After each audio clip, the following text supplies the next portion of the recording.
ഒരു വാർത്ത നമ്മൾ പ്രസിദ്ധീകരിച്ച് 2, 3, 4 മണിക്കൂർ കഴിയുമ്പോഴേക്കും ആ വാർത്ത സോഷ്യൽ മീഡിയയിൽ നിന്ന് അപ്രത്യക്ഷമാകുന്ന കാഴ്ച. എല്ലാ മെയിൻ സ്ട്രീം മാധ്യമങ്ങളും പറയാണ് ഇത് മെറ്റയുടെ AI അപ്ഡേഷന്റെ ഭാഗമായിട്ട് വന്ന ഒരു തെറ്റാണ്, ടെക്നിക്കൽ എററാണ് എന്നുള്ളത്. അങ്ങനെ ഒരു വാർത്ത റിപ്പോർട്ട് ചെയ്യണമെന്നുണ്ടെങ്കിൽ അതിൻ്റെ ഏറ്റവും അടിസ്ഥാനമായി വേണ്ടത് അങ്ങനെ മെറ്റ പറഞ്ഞതായുള്ളൊരു സ്ഥിരീകരണമാണ്.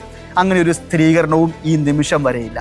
പക്ഷേ കേരളത്തിലെ ബഹുഭൂരിപക്ഷ മാധ്യമങ്ങൾ ആ വാർത്ത റിപ്പോർട്ട് ചെയ്തു. തിരിച്ചു തള്ളുകയും വളരെ അലംഭാവത്തോടു കൂടി പറഞ്ഞു പോവുകയും ചെയ്യുന്ന ഒരു സാഹചര്യത്തിലേക്ക് വി.ഡി. സതീശൻ എന്ന മുഖ്യമന്ത്രി എത്തുന്ന സമയത്ത് തീർച്ചയായും വി.ഡി. സതീശൻ ഓഡിറ്റ് ചെയ്യപ്പെടും എന്നുള്ള കാര്യത്തിൽ വി.ഡി. സതീശന് യാതൊരു സംശയവും വേണ്ടെന്നാണ് എനിക്ക് പറയാനുള്ളത്. കാരണം ഭരണകൂടത്തിൻ്റെ സാധ്യതകൾ ഉപയോഗിച്ച് അടിച്ചമർത്താൻ ശ്രമിക്കുക എന്ന് പറയുന്നത് അത് കോൺഗ്രസിൽ നിന്നോ അല്ലെങ്കിൽ വി.ഡി. സതീശനിൽ നിന്നോ നമ്മൾ പ്രതീക്ഷിക്കുന്ന ഒരു ഗവേണൻസ് അല്ല. ഉത്തരവാദിത്വം ഉണ്ടെങ്കിൽ ആ ഉത്തരവാദിത്വം ഏറ്റെടുക്കണം. അതെന്തിനു വേണ്ടി അങ്ങനെ ഒരു നിയന്ത്രണം കൊണ്ടുവന്നുള്ളത് തുറന്നു പറയാനുള്ള ആർജവും ഒരു സർക്കാരിനുണ്ട്.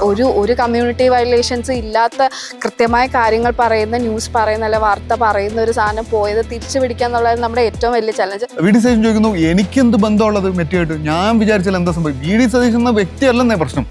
കേരളത്തിന്റെ മുഖ്യമന്ത്രി വിചാരിച്ചാൽ എന്ത് സംഭവിക്കാന്നുള്ള അവിടുത്തെ ചോദ്യം. ഈ പിൻവലിക്കപ്പെട്ട 35ഓളം വാർത്തകൾ ഏതാണ്ട് 30ഓളം വാർത്തകളും സർക്കാരുമായി ബന്ധപ്പെട്ടതാണ്, വി.ഡി. സതീശനുമായി ബന്ധപ്പെട്ടതാണ്. അവിടെ സർക്കാരിന് യാതൊരു കുറ്റവുമില്ല എന്ന് സ്ഥാപിച്ചെടുക്കേണ്ട താല്പര്യം ആരുടെയായിരുന്നു? കോൺഗ്രസ് പാർട്ടിയുടെ കമ്മിറ്റ്മെൻറ്റ്, ഒപ്പം വി.ഡി. സതീശൻ എന്ന നേതാവിൻ്റെ കമ്മിറ്റ്മെൻറ്റ്, ആ മുന്നണിയുടെ കമ്മിറ്റ്മെൻറ്റ്, അത് വെച്ച് നോക്കുമ്പോൾ ഇങ്ങനെ ഒരു വാർത്ത റിമൂവ് ചെയ്യേണ്ട ഒരു സാഹചര്യവുമില്ല. UDF സർക്കാർ അധികാരത്തിൽ വന്ന് 100 ദിവസം തികയുന്നതിന് മുമ്പേ സർക്കാരിനെതിരായ ഒരു വാർത്തകളും പ്രധാനപ്പെട്ട മാധ്യമങ്ങൾക്ക് പ്രസിദ്ധീകരിക്കാൻ കഴിയില്ല എന്നുള്ളൊരു സിറ്റുവേഷൻ കടന്നു വരുന്നത് അങ്ങേയറ്റത്തെ ബ്രൂട്ടലായ ഒരു സിറ്റുവേഷനാണ്. അതൊക്കെ നമുക്ക് പിന്നെ പറയാം. അടുത്ത ബുധനാഴ്ച ആവട്ടെ, ഇല്ലെങ്കിൽ നിങ്ങൾ അടുത്ത വെള്ളിയാഴ്ച എന്ന് പറയുന്ന പരിപാടി ഇവിടെ ശരിയാവില്ല. ഞങ്ങൾക്ക് ഇതിനുള്ള മാൻഡേറ്റ് ജനങ്ങൾ തന്നിട്ടുണ്ട്, ഞങ്ങൾ എന്തും പറയും എന്നുള്ളൊരു ആറ്റിറ്റ്യൂഡ് ഉണ്ട്. അതല്ലിത്. ഇത് അതിന് തന്ന മാൻഡേറ്റ് അല്ല. നിങ്ങൾ എത്ര കാർഡുകൾ ഇത് ചെയ്താലും we know how to retrieve it. കഴിഞ്ഞ 5 മാസത്തിനിടയിൽ ഇന്ത്യയിൽ കേന്ദ്ര സംസ്ഥാന സർക്കാരുകൾ ഇടപെട്ട് നീക്കം ചെയ്ത സമൂഹ മാധ്യമ പോസ്റ്റുകളുടെ എണ്ണം 1,95,000 എന്ന വിവരാവകാശ രേഖ പുറത്തു വന്ന ദിവസമാണിന്ന്. ഒരാഴ്ചക്കിടെ മാത്രം 30ലധികം വാർത്തകൾ റിമൂവ് ചെയ്യപ്പെട്ട സ്ഥാപനത്തിന്റെ പേര് റിപ്പോർട്ടർ TV എന്നാണ്. മുഖ്യമന്ത്രി വി.ഡി. സതീശനെതിരെ ഉയർന്ന വാർത്തകൾ റിപ്പോർട്ട് ചെയ്തപ്പോഴാണ് റിപ്പോർട്ടർ TVയുടേത് ഉൾപ്പെടെയുള്ള വാർത്തകൾ റിമൂവ് ചെയ്യപ്പെട്ടത്. ചോദ്യങ്ങൾ ഉയരുന്നത് മുഖ്യമന്ത്രിയിലേക്ക് തന്നെയാണ്. താനോ തൻ്റെ ഓഫീസോ ഇതിൽ ഇടപെട്ടിട്ടില്ലെന്നും മെറ്റയ്ക്ക് നിർദ്ദേശം നൽകിയിട്ടില്ലെന്നും മുഖ്യമന്ത്രി ഒരു ഒഴുക്കൻ മട്ടിൽ പറഞ്ഞുപോയെങ്കിലും ചോദ്യങ്ങൾ അവിടെ അവസാനിക്കുന്നില്ല. ഇന്ത്യയിലെയും കേരളത്തിലെയും മാധ്യമങ്ങളുടെ അഭിപ്രായ സ്വാതന്ത്ര്യത്തെക്കുറിച്ചുള്ള ചർച്ചകൾ തുടരുക തന്നെയാണ്. ഒരുപാട് ചോദ്യങ്ങൾ അവശേഷിക്കുന്നുണ്ട്. ആ ചോദ്യങ്ങളിലേക്കാണ് നമ്മൾ കടക്കുന്നത്. ഇന്ന് എന്നോടൊപ്പം ഉള്ളത് ഷഫീഖ് താമരശ്ശേരി, ധനിസ, അതുപോലെ തന്നെ ഷംസുദ്ദീൻ. ഷഫീഖ്, ഡിജിറ്റൽ ടീമിനെ ലീഡ് ചെയ്യുന്ന ആളാണ് ഷഫീഖ്. റിപ്പോർട്ടർ ടിവിയുടെ നിരവധി കാർഡുകൾ, 30ലധികം കാർഡുകൾ റിമൂവ് ചെയ്യപ്പെട്ടിരിക്കുന്നു. ഇത് നമുക്ക് മുൻപെങ്ങും പരിചയമില്ലാത്ത ഒരു സാഹചര്യമാണ്. നമ്മുടെ കേരളത്തിലെ ഡിജിറ്റൽ മീഡിയ ഫ്ലറിഷ് ചെയ്ത ഒരു കാലഘട്ടം പരിശോധിച്ചു കഴിഞ്ഞാൽ, ഒരു 2010 മുതൽ ഇങ്ങോട്ടുള്ള കാലഘട്ടം പരിശോധിച്ച് നോക്കിയാൽ ഇങ്ങനൊരു സാഹചര്യം ഇതിനു മുമ്പ് ഉണ്ടായിട്ടില്ല. ഇതൊരു അസാധാരണ സാഹചര്യമാണ്. എന്നാൽ ഇതിനെ നോർമലൈസ് ചെയ്യുന്ന തരത്തിലേക്ക് മറ്റു മാധ്യമങ്ങളും അതുപോലെ തന്നെ സർക്കാർ സംവിധാനങ്ങളും മാറുന്ന കാഴ്ച നമ്മൾ കാണുന്നുമുണ്ട്. എന്താണ് ശരിക്കും റിപ്പോർട്ടർ TVയുടെ വാർത്തകൾക്ക് സംഭവിച്ചത്? എന്താണ് കഴിഞ്ഞൊരാഴ്ചയായി കേരളത്തിലെ ഈ പബ്ലിക് സ്പേസിൽ അല്ലെങ്കിൽ സമൂഹ മാധ്യമങ്ങളിൽ നടക്കുന്ന ഈ ചർച്ചയുടെയൊക്കെ ആധാരം? അത് ഒരു എന്താ പറയുക, ഔദ്യോഗികമായ അതിൻ്റെ ഒരു സൈഡ് പറയുകയാണെങ്കിൽ എങ്ങനെയായിരിക്കും? ജിഷ്ണു സൂചിപ്പിച്ച ഒരു വാക്കിൽ നിന്ന് തന്നെ നമുക്ക് തുടങ്ങാൻ തോന്നുന്നു. നമുക്ക് മുൻ അനുഭവങ്ങളില്ലാത്ത ഒരു സിറ്റുവേഷൻ ആയിരുന്നു ഇത്. ഇപ്പോൾ നമ്മളെല്ലാം തന്നെ സോഷ്യൽ മീഡിയയുടെ ഒരു കടന്നുവരവ് വന്നൊരു കാലത്ത് തന്നെ പിന്നെ അതിനകത്ത് വലിയ രീതിയിൽ പ്രത്യാശ അർപ്പിച്ച ഒരു ജനറേഷൻ്റെ ഭാഗമായിരിക്കും നമ്മളെല്ലാവരും. പ്രത്യേകിച്ചും കേരളത്തിലൊക്കെ തന്നെ ആൻഡ്രോയിഡ് ഫോണുകളൊക്കെ വളരെ സജീവമായി തുടങ്ങുകയും ഫേസ്ബുക്കും ഇൻസ്റ്റഗ്രാമും വാട്സപ്പും ഒക്കെ ലോക്കലി ആളുകൾ നന്നായി ഉപയോഗിക്കാനൊക്കെ തുടങ്ങിയ ഒരു കാലത്ത് അത് എല്ലാ അർത്ഥത്തിലും ഒരു മീഡിയ സെൻസിബിലിറ്റിയിൽ തന്നെ വലിയ അട്ടിമറികൾ സൃഷ്ടിച്ചുകൊണ്ടാണ് ഇതിൻ്റെ ഒരു കടന്നുവരവ് ഉണ്ടായിരുന്നത്. നമ്മളെല്ലാവരും തന്നെ പറഞ്ഞുകൊണ്ടിരുന്ന കാര്യവും അല്ലെങ്കിൽ പ്രധാനപ്പെട്ട മാധ്യമ നിരീക്ഷകരൊക്കെ തന്നെ മുന്നോട്ട് ചേരുന്ന ഒരു കാര്യം, പരമ്പരാഗത മാധ്യമങ്ങളുടെ ചില പരിമിതികളെ കൂടെ മറികടക്കുന്ന വിധത്തിലേക്കുള്ള ഒരു സോഷ്യൽ മീഡിയയുടെ ഒരു സ്വാധീനം, അത് ഒരു വാർത്തകളെയും ആർക്കും തമസ്കരിക്കാൻ കഴിയാത്ത, ഒരു തരത്തിലേക്കും നിയന്ത്രിക്കാൻ കഴിയാത്ത വിധത്തിൽ ഓരോ പൗരന്മാരും മാധ്യമപ്രവർത്തകരും മാധ്യമങ്ങളൊക്കെ ആയി മാറുന്ന ഒരു പുതിയ ജനാധിപത്യത്തിൻ്റെ വലിയ വാതായനങ്ങൾ തുറക്കപ്പെടുന്ന ഒരു മാധ്യമ ഇടം രൂപപ്പെടുന്നതിനെ കുറിച്ചൊക്കെയുള്ള സങ്കല്പങ്ങൾ ഉണ്ടായിരുന്നു. ആ ഒരു അനുഭവമായിരുന്നു ആദ്യകാലത്ത് നമ്മുടെയൊക്കെ ഒരു സോഷ്യൽ മീഡിയ എക്സ്പീരിയൻസിൻ്റെ ഒരു തുടക്കം.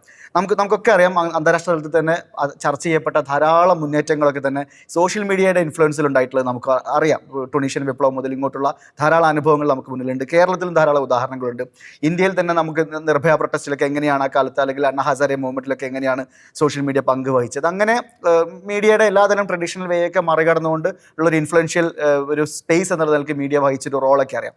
അതിൻ്റെ ഒരു തുടർച്ചയിലാണ് നമ്മൾ മാധ്യമങ്ങളെ കണ്ടിട്ടുള്ളത്, സമൂഹ മാധ്യമങ്ങളെ വിലയിരുത്തിയിട്ടുള്ളത്.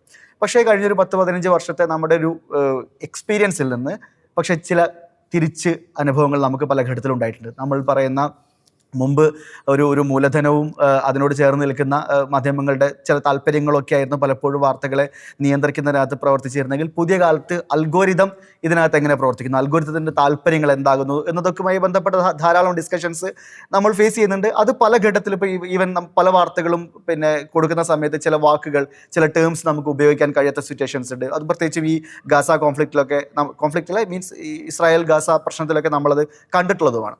പക്ഷെ അപ്പോഴും നമ്മളെ സംബന്ധിച്ച് അത് കുറച്ചുകൂടെ ദൂരത്ത് നിൽക്കുന്ന ഒരു സംഭവമായിരുന്നു. കുറച്ചും കൂടെ സീരിയസ് ആയിട്ട് നമ്മളത് സമീപകാലത്ത് എക്സ്പീരിയൻസ് ചെയ്ത ഒരു സിറ്റുവേഷൻ CJPയുടെ കടന്നു വരും. CJP മൂവ്മെൻറ്റിൻ്റെ ഭാഗമായിട്ട് ഇൻസ്റ്റഗ്രാമിൻ്റെ ഒരു സ്വാധീനത്തിൽ വലിയ മൂവ്മെൻ്റ് ആയിട്ട് ഉയർന്നു വന്നപ്പോൾ പോലും വളരെ പെട്ടെന്ന് ആ പിന്നെ പേജിനെ നിയന്ത്രിക്കാൻ സർക്കാർ നടത്തിയിട്ടുള്ള നീക്കങ്ങൾ, അതിനകത്തുള്ള പോസ്റ്റുകളുടെ ഉള്ളടക്കങ്ങളെ നിയന്ത്രിക്കാൻ വേണ്ടി സർക്കാർ നടത്തിയിട്ടുള്ള നീക്കങ്ങളൊക്കെ നമ്മൾ കണ്ടു.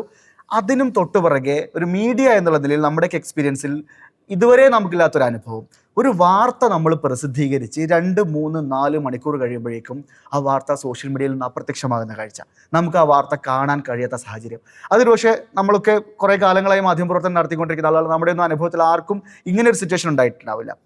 നമ്മളാകെ അനുഭവിച്ചിട്ടുള്ള കാര്യം കമ്മ്യൂണിറ്റി ഗൈഡ് ലൈൻസ് എന്ന സോഷ്യൽ മീഡിയ പ്ലാറ്റ്ഫോംസിൻ്റെ ചില നിയന്ത്രണങ്ങളുണ്ട്, ചില ഉള്ളടക്കങ്ങൾ. അതിൽ ആശയപരമായ ചില ഉള്ളടക്കങ്ങൾ, പ്രത്യേകിച്ചും മർഡർ പോലുള്ള ചില സംഭവങ്ങൾ, അല്ലെങ്കിൽ വയലൻറ്റ് എന്നുള്ളത്, ന്യൂഡിറ്റി തുടങ്ങിയിട്ടുള്ള പ്രശ്നങ്ങൾ, അതല്ലെങ്കിൽ ചില വാക്കുകളെയൊക്കെ തന്നെ പ്രകോപനപരമായ വാക്കുകളായി പിന്നെ വിലയിരുത്തപ്പെടുന്നത്, അതിൻ്റെയൊക്കെ ഭാഗമായിട്ട് ചില നിയന്ത്രണങ്ങൾ നമ്മൾ ഉണ്ടാവാറുണ്ട്. ആ നിയന്ത്രണങ്ങൾ ഒരു അന്താരാഷ്ട്ര മാനദണ്ഡത്തിൻ്റെ അടിസ്ഥാനത്തിൽ ലോകത്തുള്ള മുഴുവൻ പ്ലാറ്റ്ഫോം ഉപയോക്താക്കളും പാലിക്കേണ്ട ചില രീതികൾ മാത്രമാണ്. അതിൻ്റെ ഭാഗമായി ചില റെസ്ട്രിക്ഷൻസ് സോഷ്യൽ മീഡിയയുടെ ഗൈഡ് ലൈൻസിൻ്റെ ഭാഗമായി നമ്മൾ ഫേസ് ചെയ്യുന്നുണ്ടെങ്കിൽ പോലും പൊതുവിൽ അംഗീകരിക്കപ്പെടുന്ന, പൊതുവിൽ ഒരു വാർത്ത എന്നുള്ള നിലയ്ക്ക് ജനങ്ങളെ നമ്മൾ അറിയിക്കേണ്ട വാർത്തകൾ പ്രസിദ്ധീകരിക്കപ്പെടുന്നതിൻ്റെ മിനിറ്റുകൾക്കുള്ളിൽ ആ വാർത്തകൾ പിൻവലിക്കപ്പെടുന്ന സാഹചര്യം വളരെ ക്രൂഷ്യലായിരുന്നു. അത് നമ്മൾ ഫേസ് ചെയ്തത് ഈ കഴിഞ്ഞ ഓഗസ്റ്റ് 11-നാണ് നമ്മൾ ഇതിൻ്റെ ഈ ഒരു സെൻസർഷിപ്പിൻ്റെ ഒരു ആരംഭം.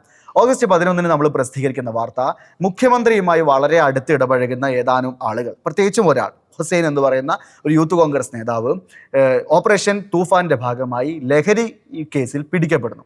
ആ പിടിക്കപ്പെടുന്ന വാർത്ത, അദ്ദേഹം അറസ്റ്റിലാവുന്നതിന് തൊട്ടുപിറകെ തന്നെ റിപ്പോർട്ട് ചെയ്യപ്പെടുന്ന വാർത്തകളും പുറത്തു വരുന്ന വിവരങ്ങളും ഈ പിടിക്കപ്പെട്ട ആൾ മുഖ്യമന്ത്രിയുമായി വളരെ അടുത്ത ബന്ധമുള്ള ആളാണെന്നും അതിൻ്റെ വിവരങ്ങൾ പുറത്തു വരുന്ന അദ്ദേഹം തന്നെ സോഷ്യൽ മീഡിയയിൽ ക്ലെയിം ചെയ്തിട്ടുണ്ട്, ഞാൻ മുഖ്യമന്ത്രിയുടെ സോഷ്യൽ മീഡിയ കോർഡിനേറ്റർ ആണെന്നുള്ള കാര്യം. നമ്മൾ ആ വാർത്ത റിപ്പോർട്ട് ചെയ്ത് ഏതാനും സമയങ്ങൾക്കുള്ളിൽ തന്നെ, ഏതാനും മണിക്കൂറുകൾക്കുള്ളിൽ തന്നെ ആ വാർത്ത ഈ മെറ്റ നിയന്ത്രിച്ചതായി, ഇന്ത്യയിലുള്ള ആർക്കും ആ വാർത്ത കാണാൻ കഴിയാത്ത വിധത്തിലേക്ക് ആ വാർത്ത പിൻവലിക്കപ്പെട്ടതായി നമുക്ക് നോട്ടിഫിക്കേഷൻ വരുന്നു. അപ്പോൾ നമ്മുടെയൊക്കെ തൊട്ട് മുമ്പുള്ള അനുഭവം, ഏതെങ്കിലും ഒരു വാർത്തകൾ പിൻവലിക്കപ്പെടുന്ന അല്ലെങ്കിൽ വാർത്ത റെസ്ട്രിക്ട് ചെയ്യപ്പെടുന്ന സാഹചര്യങ്ങൾ നമുക്ക് മുമ്പ് ഉണ്ടായിട്ടുണ്ട്.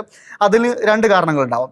ഇതിനു മുമ്പ് നമുക്കുണ്ടായിട്ടുള്ള അനുഭവങ്ങളിൽ ഏറ്റവും ആദ്യത്തത് കമ്മ്യൂണിറ്റി ഗൈഡ് ലൈൻസ് എന്നുള്ള നിലയിലാണ്. നമ്മൾ ഇസ്രായേൽ പലസ്തീൻ വിഷയത്തിനകത്തുള്ള വാർത്തകൾ ധാരാളം റിപ്പോർട്ട് ചെയ്ത സമയത്ത് ഹമാസ് എന്നുള്ള വാക്ക്, ചില കീവേഡ്സ്, അതേപോലെ ചില വിഷയങ്ങളുടെ ഭാഗമായി ചില വാർത്തകൾ പിൻവലിക്കപ്പെട്ടിരുന്നു. അത് നമുക്ക് അറിയുന്ന അനുഭവമാണ്. അപ്പോൾ അതുപോലെ എന്തെങ്കിലും കാര്യം കൊണ്ടാണ് ഈ വാർത്ത പിൻവലിക്കപ്പെട്ടത്, പ്രത്യേകിച്ച് ഒരു ഡ്രഗ്സ് കേസ് ആണല്ലോ. അപ്പോൾ അതിൻ്റെ ഭാഗമായിട്ടുള്ള എന്തെങ്കിലും ഒരു ലഹരി എന്നുള്ള അത്തരമൊരു സംശയത്തിൻ്റെ പുറത്താണ് നമ്മൾ ആദ്യം ഇത് പരിശോധിക്കുന്നത്. പക്ഷേ നമുക്കിത് അറിയാൻ കഴിയുന്ന കാര്യം കമ്മ്യൂണിറ്റി ഗൈഡ് ലൈൻസിൻ്റെ വയലേഷൻ അല്ല. 2, ഈ നമുക്ക് വന്നിരിക്കുന്ന നോട്ടിഫിക്കേഷനിൽ വളരെ കൃത്യമായി പറയുന്നു, ഒരു ലോക്കൽ ലീഗൽ റിക്വയർമെൻറ്റിൻ്റെ അടിസ്ഥാനത്തിലാണ് ഈ വാർത്ത പിൻവലിച്ചതെന്ന്. അപ്പോൾ നമ്മൾ എന്താണ് ഈ ലീഗൽ റിക്വയർമെൻറ്റ് എന്നുള്ളതിനെക്കുറിച്ച് നമ്മൾ അന്വേഷിക്കുന്ന സമയത്ത്, മുമ്പൊക്കെ നമുക്ക് ലീഗൽ റിക്വയർമെൻറ്റ് വരുമ്പോൾ ഏത് ഏജൻസിയുടെ എന്നുള്ളത് വളരെ കൃത്യമായും ഈ നോട്ടിഫിക്കേഷനിൽ ഉണ്ടാവുകയായിരുന്നു. ഇതിനു മുമ്പ് നമുക്കൊരു ലീഗൽ റിക്വയർമെൻറ്റിൻ്റെ അടിസ്ഥാനത്തിൽ വന്നപ്പോൾ ഗവൺമെൻറ് ഓഫ് ഇന്ത്യയുടെ ലീഗൽ റിക്വയർമെൻറ്റിൻ്റെ അടിസ്ഥാനത്തിൽ എന്ന് വളരെ കൃത്യമായി നോട്ടിഫിക്കേഷനിൽ ഉണ്ടായിരുന്നു. അപ്പോൾ ഈ നോട്ടിഫിക്കേഷൻ അങ്ങനെ ഒരു കാര്യമില്ല. നമ്മളതിൻ്റെ വസ്തുത അന്വേഷിച്ച് പോകുന്ന സമയത്ത് മറ്റേ നമുക്ക് ലഭിക്കുന്ന മറുപടി, ആരുടെ ലീഗൽ റിക്വയർമെൻറ്റ് എന്നുള്ളത് നിങ്ങൾക്ക് മുന്നിൽ വിശദീകരിക്കാൻ കഴിയില്ല. പക്ഷേ ഒരു മെറ്റയ്ക്ക് ഒരു ലീഗൽ റിക്വയർമെൻറ്റ് സ്വീകരിക്കാൻ കഴിയുന്നത് 2 ആളുകളിൽ നിന്നാണ്. ഒന്നുകിൽ ഒരു സർക്കാരിൽ നിന്ന്, അല്ലെങ്കിൽ സർക്കാർ ഏജൻസിയിൽ നിന്ന്, അതും അല്ലെങ്കിൽ കോടതിയിൽ നിന്ന്. ഇവിടെ നിന്നാണ് ലീഗൽ റിക്വയർമെൻറ്റ് സ്വീകരിക്കാൻ കഴിയുക എന്ന് മറ്റേ നമ്മളോട് പറയുന്നുണ്ട്. ഇതേ സമയത്ത് തന്നെ ആദ്യം ഒരു വാർത്ത പിൻവലിക്കപ്പെട്ടു. തൊട്ട് പുറകെ കാണുന്ന കാഴ്ച നമ്മൾ ആദ്യം കരുതുന്നത് ആ ഒരു സ്പെസിഫിക് ആയ ഒരു വാർത്ത എന്നുള്ളതാണ്. ഇതിനു മുമ്പൊക്കെ നമുക്കുണ്ടായത് എത്രയോ മാസങ്ങൾ കൂടുമ്പോഴൊക്കെ ഒരു വാർത്തയ്ക്കൊക്കെ ഇങ്ങനെ എന്തെങ്കിലുമൊക്കെ സംഭവിക്കാറുണ്ട്. പക്ഷേ അന്ന് ആ വാർത്ത പിൻവലിക്കപ്പെട്ട് നമ്മൾ മെറ്റയുമായിട്ടുള്ള കറസ്പോണ്ടൻസ് ആരംഭിച്ച് മണിക്കൂറുകൾക്കുള്ളിൽ തന്നെ അടുത്ത വാർത്ത പിൻവലിക്കപ്പെടുന്നു. രണ്ടാമത് പിൻവലിക്കപ്പെടുന്ന വാർത്ത തിരുവനന്തപുരത്ത് മുതലപ്പുഴയിൽ കാണാതായ മത്സ്യത്തൊഴിലാളി ജോണിൻ്റെ മകൾ മുഖ്യമന്ത്രിയെ വിമർശിച്ചുകൊണ്ട് നടത്തിയ ഒരു പരാമർശമായിരുന്നു. ആ പരാമർശം ആ വാർത്ത തൊട്ടുപുറകെ പിൻവലിക്കപ്പെടുന്നു. അതിന് തൊട്ടുപുറകെ അപ്പോഴേക്കും നമ്മൾ ഈ വാർത്ത പിൻവലിക്കപ്പെട്ടു, റിപ്പോർട്ടർ ടിവിയുടെ വാർത്തകൾ പിൻവലിക്കപ്പെടുന്നു, സർക്കാരിനെ വിമർശിക്കുന്ന മുഖ്യമന്ത്രിയുമായി ബന്ധപ്പെട്ട വാർത്തകൾ പിൻവലിക്കപ്പെടുന്നു എന്നുള്ള വിവരം നമ്മൾ റിപ്പോർട്ട് ചെയ്യുന്നുണ്ട്. പിന്നെ കാണുന്ന കാഴ്ച ആ വാർത്തകൾ പിൻവലിക്കപ്പെടുന്നു.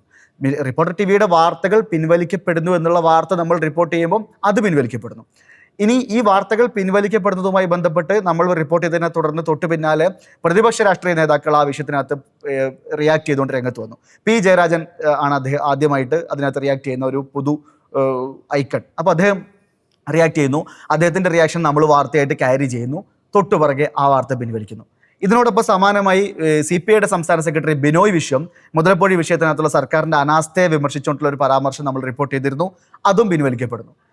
ഇതിന് തൊട്ടുപുറകെ പ്രതിപക്ഷ നേതാക്കളിൽ മറ്റു പലരും, ഇപ്പോൾ VK സനോജിനെ പോലുള്ള ആളുകൾ അതിനകത്ത് റിയാക്ഷൻസായി രംഗത്ത് വരുന്നു. അത് പിൻവലിക്കപ്പെടുന്നു. ജോൺ ബ്രിട്ടാസിൻ്റെ അഭിപ്രായ പ്രകടനം അത് പിൻവലിക്കപ്പെടുന്നു. ഇതിന് തൊട്ടുപുറകെ പ്രതിപക്ഷ നേതാവ് പിണറായി വിജയനും ഈ വിഷയത്തിനകത്ത് പ്രതികരിച്ചു. റിപ്പോർട്ടർ ടിവിയുടെ വാർത്തകൾ പിൻവലിക്കുന്നതുമായി ബന്ധപ്പെട്ട വിഷയത്തിൽ തന്നെ അദ്ദേഹം ഒരു പത്രസമ്മേളനത്തിൻ്റെ ഭാഗമായി അദ്ദേഹം ഒരു ഭാഗം ഇക്കാര്യത്തിൽ പറഞ്ഞിരുന്നു. അത് നമ്മൾ പ്രസിദ്ധീകരിച്ച വാർത്തയും തൊട്ടുപുറകെ തന്നെ അത് പിൻവലിക്കപ്പെടുന്നു. ഇതേ ദിവസങ്ങളിൽ തന്നെ നമ്മൾ ഏതെല്ലാം വാർത്തകളാണ് പിൻവലിക്കപ്പെടുന്നത്, അത് ഏതെങ്കിലും വിധത്തിൽ സർക്കാരിനെ ഓഡിറ്റ് ചെയ്യുന്ന, സർക്കാരിനെ വിമർശിക്കുന്ന, പ്രതിപക്ഷ നേതാക്കളുടെ സർക്കാരിനെതിരെ ഉള്ള പരാമർശങ്ങൾ, ഇത് മാത്രമാണ്. ഇതേ ദിവസങ്ങളിൽ തന്നെ റിപ്പോർട്ടർ TV മറ്റു ധാരാളം വാർത്തകൾ പ്രസിദ്ധീകരിക്കുന്നുണ്ട്. അതിൽ പൊളിറ്റിക്കൽ വാർത്തകളുണ്ട്, എൻ്റർടൈൻമെൻറ്റ് വാർത്തകളുണ്ട്, സ്പോർട്സ് വാർത്തകളുണ്ട്, മറ്റ് ഈ ഷെൽഫ് ലൈഫായിട്ടുള്ള വളരെ സോഫ്റ്റായ വാർത്തകളുണ്ട്, മറ്റു ധാരാളം വാർത്തകളുണ്ട്. രാഷ്ട്രീയപരമായി തന്നെയുള്ള സർക്കാരുമായി നേരിട്ട് ബന്ധമില്ലാത്ത, VD സതീശൻ്റെ ഫോട്ടോ ഇല്ലാത്ത, അദ്ദേഹത്തിൻ്റെ പേരില്ലാത്ത വാർത്തകൾ ധാരാളം പ്രസിദ്ധീകരിക്കപ്പെടുന്നുണ്ട്. ഈ വാർത്തകൾക്കൊന്നും യാതൊരു പ്രശ്നവുമില്ല. പക്ഷേ സർക്കാരിനെതിരായ വാർത്തകളെല്ലാം ഒരു കൃത്യമായ പാറ്റേണിൽ എല്ലാ വാർത്തകളും പിൻവലിക്കപ്പെടുന്നു. അങ്ങനെ ഒരു സാഹചര്യം നമുക്ക് സമീപകാലത്ത് ഒരിക്കലും ഉണ്ടായിട്ടില്ല. ഒരു വാർത്ത പിൻവലിച്ച് നമ്മൾ തന്നെ ഡെസ്കിൽ നിന്ന് പരസ്പരം ആളുകൾ പറയും, ഓക്കെ നമ്മൾ കൊടുത്തിട്ടുണ്ട് കേട്ടോ, കുറച്ച് സമയം കൊണ്ട് ചിലപ്പോൾ പിൻവലിക്കപ്പെട്ടേക്കാം. നമ്മൾ കൃത്യമായി ഒരു 1-2 മണിക്കൂർ കഴിയുമ്പോൾ നമുക്ക് നോട്ടിഫിക്കേഷൻ വരും, ആ വാർത്ത പിൻവലിക്കപ്പെട്ടതായി. നമ്മുടെ ഒന്നും ന്യൂസ് എക്സ്പീരിയൻസിൽ ഒരു കാലത്തും അങ്ങനെ ഒരു സംഭവം ഉണ്ടായിട്ടുണ്ടായിരുന്നില്ല. പിന്നീട് നമ്മൾ ഇതിനകത്തൊരു വീണ്ടും ഇത് അങ്ങനെ മുന്നോട്ട് പോകാൻ കഴിയില്ലല്ലോ എന്നുള്ള നിലയിലാണ് നമ്മൾ മെറ്റയുമായിട്ടുള്ള ഒരു കമ്മ്യൂണിക്കേഷനിലേക്ക് മുന്നോട്ട് പോകുന്നത്. ഈ കാർഡും മറ്റുമോ എന്ന ഏറ്റവും പ്രധാനപ്പെട്ട കാര്യം നമ്മൾ അന്ന് നമ്മൾ ഈ വിഷയം റിപ്പോർട്ടർ TV വളരെ ഗൗരവത്തിൽ കൈകാര്യം ചെയ്യുന്നു. അന്ന് നമ്മുടെ വൈകുന്നേരത്തെ ചർച്ച ഈ വിഷയം എടുക്കുന്നു. ആ ചർച്ചയ്ക്ക് നമ്മൾ കൊടുത്തിരുന്ന ടൈറ്റിൽ തന്നെയും ഈ കാർഡും നീക്കുമോ എന്നതായിരുന്നു. തൊട്ടുപുറകെ ഏതാനും സെക്കൻഡുകൾക്കുള്ളിൽ തന്നെ ആ വാർത്തയും റിമൂവ് ചെയ്യപ്പെടുന്നുണ്ട്. അപ്പം ഇതായിരുന്നു നമ്മളുടെ ഒരു അനുഭവം. പക്ഷേ സർക്കാർ തൊട്ടുപുറകെ, പ്രത്യേകിച്ചും മുഖ്യമന്ത്രി VD സതീശൻ പത്രസമ്മേളനത്തിൽ അറിയിക്കുന്ന കാര്യം, ഞങ്ങൾക്ക് ഇതിനകത്ത് യാതൊരു റോളും ഇല്ല എന്നുള്ളതാണ്. ഞാൻ അറിഞ്ഞിട്ടില്ല, ഞാൻ പറഞ്ഞു കഴിഞ്ഞാൽ അങ്ങനെ ചെയ്യുന്നതാണോ നിങ്ങൾ കരുതുന്നത്, ഞാൻ അത്രയ്ക്ക് വലിയ ആളാണോ എന്നൊക്കെ ചോദിച്ചുകൊണ്ട് വളരെ ലാഘവത്തിൽ ഈ വിഷയത്തെ സമീപിക്കുന്ന ഒരു രീതിയാണ് നമ്മൾ കണ്ടിട്ടുള്ളത്.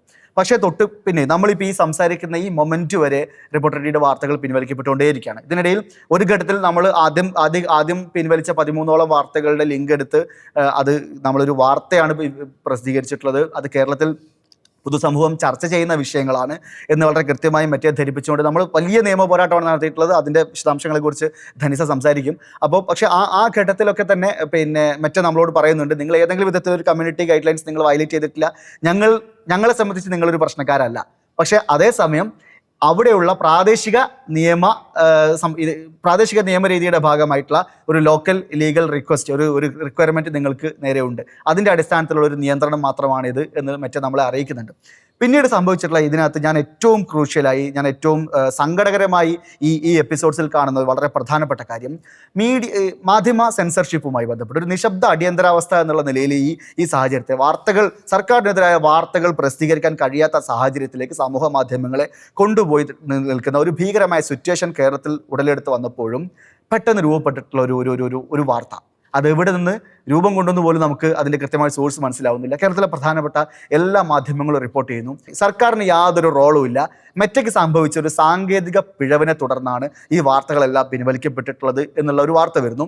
മെറ്റ കേരളത്തിലെ സൈബർ പോലീസിനെ ഇങ്ങനെ തങ്ങൾക്ക് പറ്റിയൊരു പിഴവിൻ്റെ ഭാഗമായിട്ടാണ് ഈ വാർത്തകൾ പിൻവലിക്കപ്പെട്ടത് എന്ന് അറിയിച്ചതായി വാർത്ത വരുന്നു. സ്വാഭാവികമായി നമ്മളും ഞെട്ടുന്നു. കാരണം നമ്മളെ സംബന്ധിച്ച് ഒരു പിഴവ് നമ്മൾ ആലോചിക്കും, നമ്മുടെ നോർമൽ ലോജിക്ക് എന്താ, പിഴവ് എന്ന് പറഞ്ഞാൽ എന്താണ്? അതൊരു ടെക്നിക്കൽ ഗ്ലിച്ച് മീൻസ് അത് ആപ്ലിക്കബിൾ ടു ഓൾ ആയിരിക്കണം. പക്ഷേ ഇവിടെ ആർക്ക് നേരെയാണ് സംഭവിക്കുന്നത്? റിപ്പോർട്ടർ ടിവിയുടെ വാർത്തകൾ പിൻവലിക്കപ്പെട്ടിട്ടുണ്ട്, ന്യൂസ് മലയാളത്തിൻ്റെ വാർത്തകൾ പിൻവലിക്കപ്പെട്ടിട്ടുണ്ട്, കൈരളിയുടെ വാർത്തകൾ പിൻവലിക്കപ്പെട്ടിട്ടുണ്ട്. ഈ വാർത്തകളെല്ലാം തന്നെ ഏതെങ്കിലും വിധത്തിൽ സർക്കാരിനെ ഓഡിറ്റ് ചെയ്യുന്ന വാർത്തകളാണ്. സർക്കാരിനെ ഓഡിറ്റ് ചെയ്യുന്ന, സർക്കാർ വിമർശിക്കപ്പെടുന്ന വാർത്തകൾ മാത്രം പിൻവലിക്കപ്പെടുന്ന ആ ഒരു സാങ്കേതിക പിഴവ് എവിടെ നിന്നുള്ളത് നമ്മുടെ നോർമൽ ഒരു ലോജിക്കിൽ വരും. ഇനി മെറ്റ അങ്ങനെ പറഞ്ഞിട്ടുണ്ടെങ്കിൽ നമ്മൾ ഏറ്റവും ആദ്യം പറയാം, മെറ്റ എന്തായാലും നമുക്ക് ഒരു ഒഫീഷ്യൽ അല്ലാത്തൊരു കമ്മ്യൂണിക്കേഷൻ മെറ്റ നടത്തില്ല. മെറ്റയുടെ അധികൃതർ എന്തായാലും ഫോൺ വിളിച്ച് സംസാരിക്കില്ലല്ലോ, അല്ലെങ്കിൽ ഓഫീസിൽ നേരിട്ട് വന്ന് പറയില്ലല്ലോ. തിരുവനന്തപുരത്തുള്ള പോലീസ് ഉദ്യോഗസ്ഥരോട് മെറ്റയുടെ ആളുകൾ നേരിട്ട് ഓഫീസിൽ ചെന്ന് പറയില്ലല്ലോ. അപ്പോൾ എന്തായാലും അതൊരു ഇമെയിൽ കമ്മ്യൂണിക്കേഷൻ ആയിരിക്കും. അങ്ങനെ ഒരു വാർത്ത റിപ്പോർട്ട് ചെയ്യണമെന്നുണ്ടെങ്കിൽ അതിൻ്റെ ഏറ്റവും അടിസ്ഥാനമായി വേണ്ടത് അങ്ങനെ മെറ്റ പറഞ്ഞതായുള്ളൊരു സ്ഥിരീകരണമാണ്. അങ്ങനെ ഒരു സ്ഥിരീകരണവും ഈ നിമിഷം വരെയില്ല. പക്ഷേ കേരളത്തിലെ ബഹുഭൂരിപക്ഷ മാധ്യമങ്ങൾ ആ വാർത്ത റിപ്പോർട്ട് ചെയ്തു. ആ വാർത്ത, അങ്ങനെ ഒരു റിപ്പോർട്ടിന് പിന്നിലെ താല്പര്യം എന്തായിരുന്നു? അതായത് സർക്കാരിന് യാതൊരു പങ്കുമില്ല എന്നും ഇതൊരു സാങ്കേതിക പിഴവ് മാത്രമാണെന്നും വരുത്തി തീർക്കാനുള്ള താല്പര്യം ആരുടെയായിരുന്നു? അത് ആരുടെ കൊട്ടേഷൻ ആയിരുന്നു എന്നുള്ളൊരു വലിയ ചോദ്യം ഇവിടെ അവശേഷിക്കുന്നുണ്ട്. ആ ചോദ്യത്തിന് ഇപ്പോഴും മറുപടിയില്ല. ഇപ്പം നമ്മൾ എത്തി നിൽക്കുന്ന സാഹചര്യം, ഈ വാർത്തകൾ പ്രചരിക്കപ്പെടുന്നതോടുകൂടി നമുക്ക് വലിയ ആശങ്കയുണ്ടാവുന്നുണ്ട്. നമ്മൾ ചെയ്തിട്ടുള്ള കാര്യം, നമ്മൾ മെറ്റോട് ആ കാര്യം ചോദിക്കുന്നു. കേരളത്തിൽ ഇങ്ങനെ ഒരു പ്രചരണം നടക്കുന്നുണ്ട്. സൈബർ പോലീസിന് നിങ്ങൾ ഇങ്ങനെ ഒരു കാര്യം വിശദീകരണം നൽകിയതായി, ഇതൊരു സാങ്കേതിക പിഴവാണെന്ന് മെറ്റയുടെ അധികൃതർ ആരെങ്കിലും ഈ കാര്യം സംസാരിച്ചിട്ടുണ്ടോ എന്നുള്ള കാര്യം നമ്മൾ മെറ്റയുടെ ഇന്ത്യൻ ഗ്രീവൻസ് സെല്ലിനോട് നമ്മൾ സംസാരിക്കുമ്പം വീണ്ടും മെറ്റ നമുക്ക് അവിടെ വളരെ കൃത്യമായ മറുപടി നൽകുന്നുണ്ട്. ഒരു തരത്തിലും അങ്ങനെ ഒരു കാര്യമില്ല എന്നുള്ളതും ഇതൊരു ലീഗൽ റിക്വയർമെൻറ്റിൻ്റെ അടിസ്ഥാനത്തിലാണെന്നും മറ്റും അവിടെ വളരെ കൃത്യമായി നമ്മളോട് പറയുന്നുണ്ട്. ഒരു കാരണവശാലും അതൊരു സാങ്കേതിക പിഴവല്ല എന്നുള്ളത് നമ്മളോട് ആവർത്തിക്കുന്നുണ്ട്. ഇന്നും മെറ്റ നമ്മൾ നടത്തിയിട്ടുള്ള കമ്മ്യൂണിക്കേഷനിൽ അത് സ്ഥിരീകരിക്കുന്നുണ്ട്. അതിനോടൊപ്പം തന്നെ മെറ്റ ഇതിനോട് ചേർന്ന് നിന്നിട്ടുള്ള മറ്റൊരു മെയിലിൽ നമ്മളോട് പറയുന്നുണ്ട്, ഈ ആരുടെ റിക്വയർമെൻറ്റ് എന്നുള്ളത് ഞങ്ങൾക്ക് നിങ്ങളോട് അറിയിക്കാൻ കഴിയില്ല. അതിൻ്റെ കാര്യം, അത് നിലവിലുള്ള ഇന്ത്യൻ ഗവൺമെൻറ്റുമായിട്ടുള്ള മെറ്റയുടെ ഒരു പോളിസി ധാരണയാണ്. അപ്പം അത് ബ്രേക്ക് ചെയ്തുകൊണ്ട് അത് ആരുടേതെന്ന് പറയാൻ കഴിയില്ല. അതുകൊണ്ട് തന്നെ ഇവിടെ കാര്യം കൃത്യമാണ്. മാത്രമല്ല, IT റൂൾ ഭേദഗതി പ്രകാരം ഇന്ത്യൻ ഗവൺമെൻറ് അങ്ങനെ ഒരു സാധ്യതയെ നിർണ്ണയിച്ചിട്ടും അങ്ങനെ ഉണ്ടാക്കിയെടുത്തിട്ടുമുണ്ട്. കാരണം തങ്ങൾക്ക് നിയന്ത്രിക്കേണ്ട വാർത്തകളെ സമൂഹ മാധ്യമങ്ങളിൽ നിന്ന് പിൻവലിക്കാൻ വേണ്ട ഒരു നിയമസാധുത ഇവിടെ ഓൾറെഡി രൂപപ്പെടുത്തിയെടുത്തിട്ടുണ്ട്. ആ നിയമസാധുതയെ ഉപയോഗിച്ചുകൊണ്ടാണ് ഈ കാര്യം നടക്കുന്നത്. പക്ഷെ അപ്പോഴും ഇവിടെ ഇരുട്ടിൽ നിൽക്കുന്ന ഈ സംശയത്തിൻ്റെ ഒരു ചോദ്യമാണ് ഇപ്പോഴും ബാക്കിയുള്ളത്. കൃത്യമായും അവരുടെ ഗൈഡ് ലൈൻസിൽ വളരെ കൃത്യമായും പറഞ്ഞു വെച്ചിരിക്കുന്ന ഒരു കാര്യം എന്ന് പറയുന്നത്, സർക്കാരിനോ കോടതിക്കോ അല്ലാതെ ഏതെങ്കിലും ഒരു വ്യക്തിക്കോ ഒരു NGOക്കോ മെറ്റയെ സമീപിക്കണമെന്നുണ്ടെങ്കിൽ ഒരു കോടതിയുടെ ഉത്തരവ് വേണം. അതില്ലാതെ മറ്റൊരാൾക്കും ഇതിനകത്തൊരു റോൾ എടുക്കാൻ കഴിയില്ല. ഇവിടെ നമുക്ക് മുന്നിൽ ഒരൊറ്റ ചോദ്യം മാത്രമേ ഉള്ളൂ. സർക്കാർ എന്നുള്ളതെങ്കിൽ നമുക്ക് മുന്നിൽ ഒരു കേന്ദ്ര സർക്കാരുണ്ട്, കേരള സർക്കാരുണ്ട്. ഇവിടെ നിന്ന് നമുക്ക് മുന്നിൽ പിൻവലിക്കപ്പെട്ട വാർത്തകളെല്ലാം, അതിനകത്ത് നമ്മൾ പിൻവലിക്കപ്പെട്ട 35ഓളം വാർത്തകൾ, ഏതാണ്ട് 30ഓളം വാർത്തകളും സർക്കാരുമായി ബന്ധപ്പെട്ടതാണ്, VD സതീശനുമായി ബന്ധപ്പെട്ടതാണ്. ഈ വാർത്തകൾ പിൻവലിക്കപ്പെടേണ്ട താല്പര്യം ആരുടെയാണ്? ആ താല്പര്യത്തിന് പുറകിൽ ഒരു സർക്കാർ ഏജൻസിക്ക് മാത്രമേ പ്രവർത്തിക്കാൻ കഴിയൂ. അവിടെ സർക്കാരിന് യാതൊരു കുറ്റവും ഇല്ല എന്ന് സ്ഥാപിച്ചെടുക്കേണ്ട താല്പര്യം ആരുടെയായിരുന്നു? ഇപ്പോഴും പുകമറക്കി നിൽക്കുന്ന വലിയ ചോദ്യങ്ങളാണ് വരുന്നത്. നമ്മളൊന്നും അനുഭവിച്ചിട്ടില്ലാത്ത ഒരു വലിയ മീഡിയ സെൻസർഷിപ്പിന് പുറകിൽ പ്രവർത്തിച്ചത് ആരെന്ന് ഇപ്പോഴും ഇരുട്ടിൽ നിൽക്കുകയാണ്. ഇത് ഈ ജനാധിപത്യ സമൂഹത്തോട് തുറന്നു പറയേണ്ട ബാധ്യതയുണ്ട്. ഉത്തരവാദിത്വം ഉണ്ടെങ്കിൽ ആ ഉത്തരവാദിത്വം ഏറ്റെടുക്കണം. അതെന്തിനു വേണ്ടി അങ്ങനെ ഒരു നിയന്ത്രണം കൊണ്ടുവന്നുള്ളത് തുറന്നു പറയാനുള്ള ആർജവം ഒരു സർക്കാരിന് ഉണ്ടാവണം.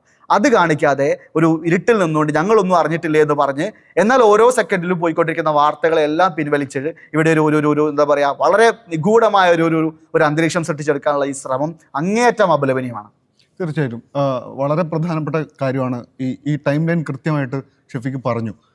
നോക്കൂ, ആദ്യത്തെ ദിവസം മുതൽ ഡേ 1 മുതൽ മെറ്റയുമായി കറസ്പോണ്ടൻസിൽ നിൽക്കുന്ന ആളാണ് ധനിഷ. നമ്മുടെ സ്ഥാപനത്തിന് വേണ്ടി മെറ്റയുമായിട്ട് ബന്ധപ്പെട്ടുകൊണ്ടിരിക്കുന്നത് ധനിഷയാണ്.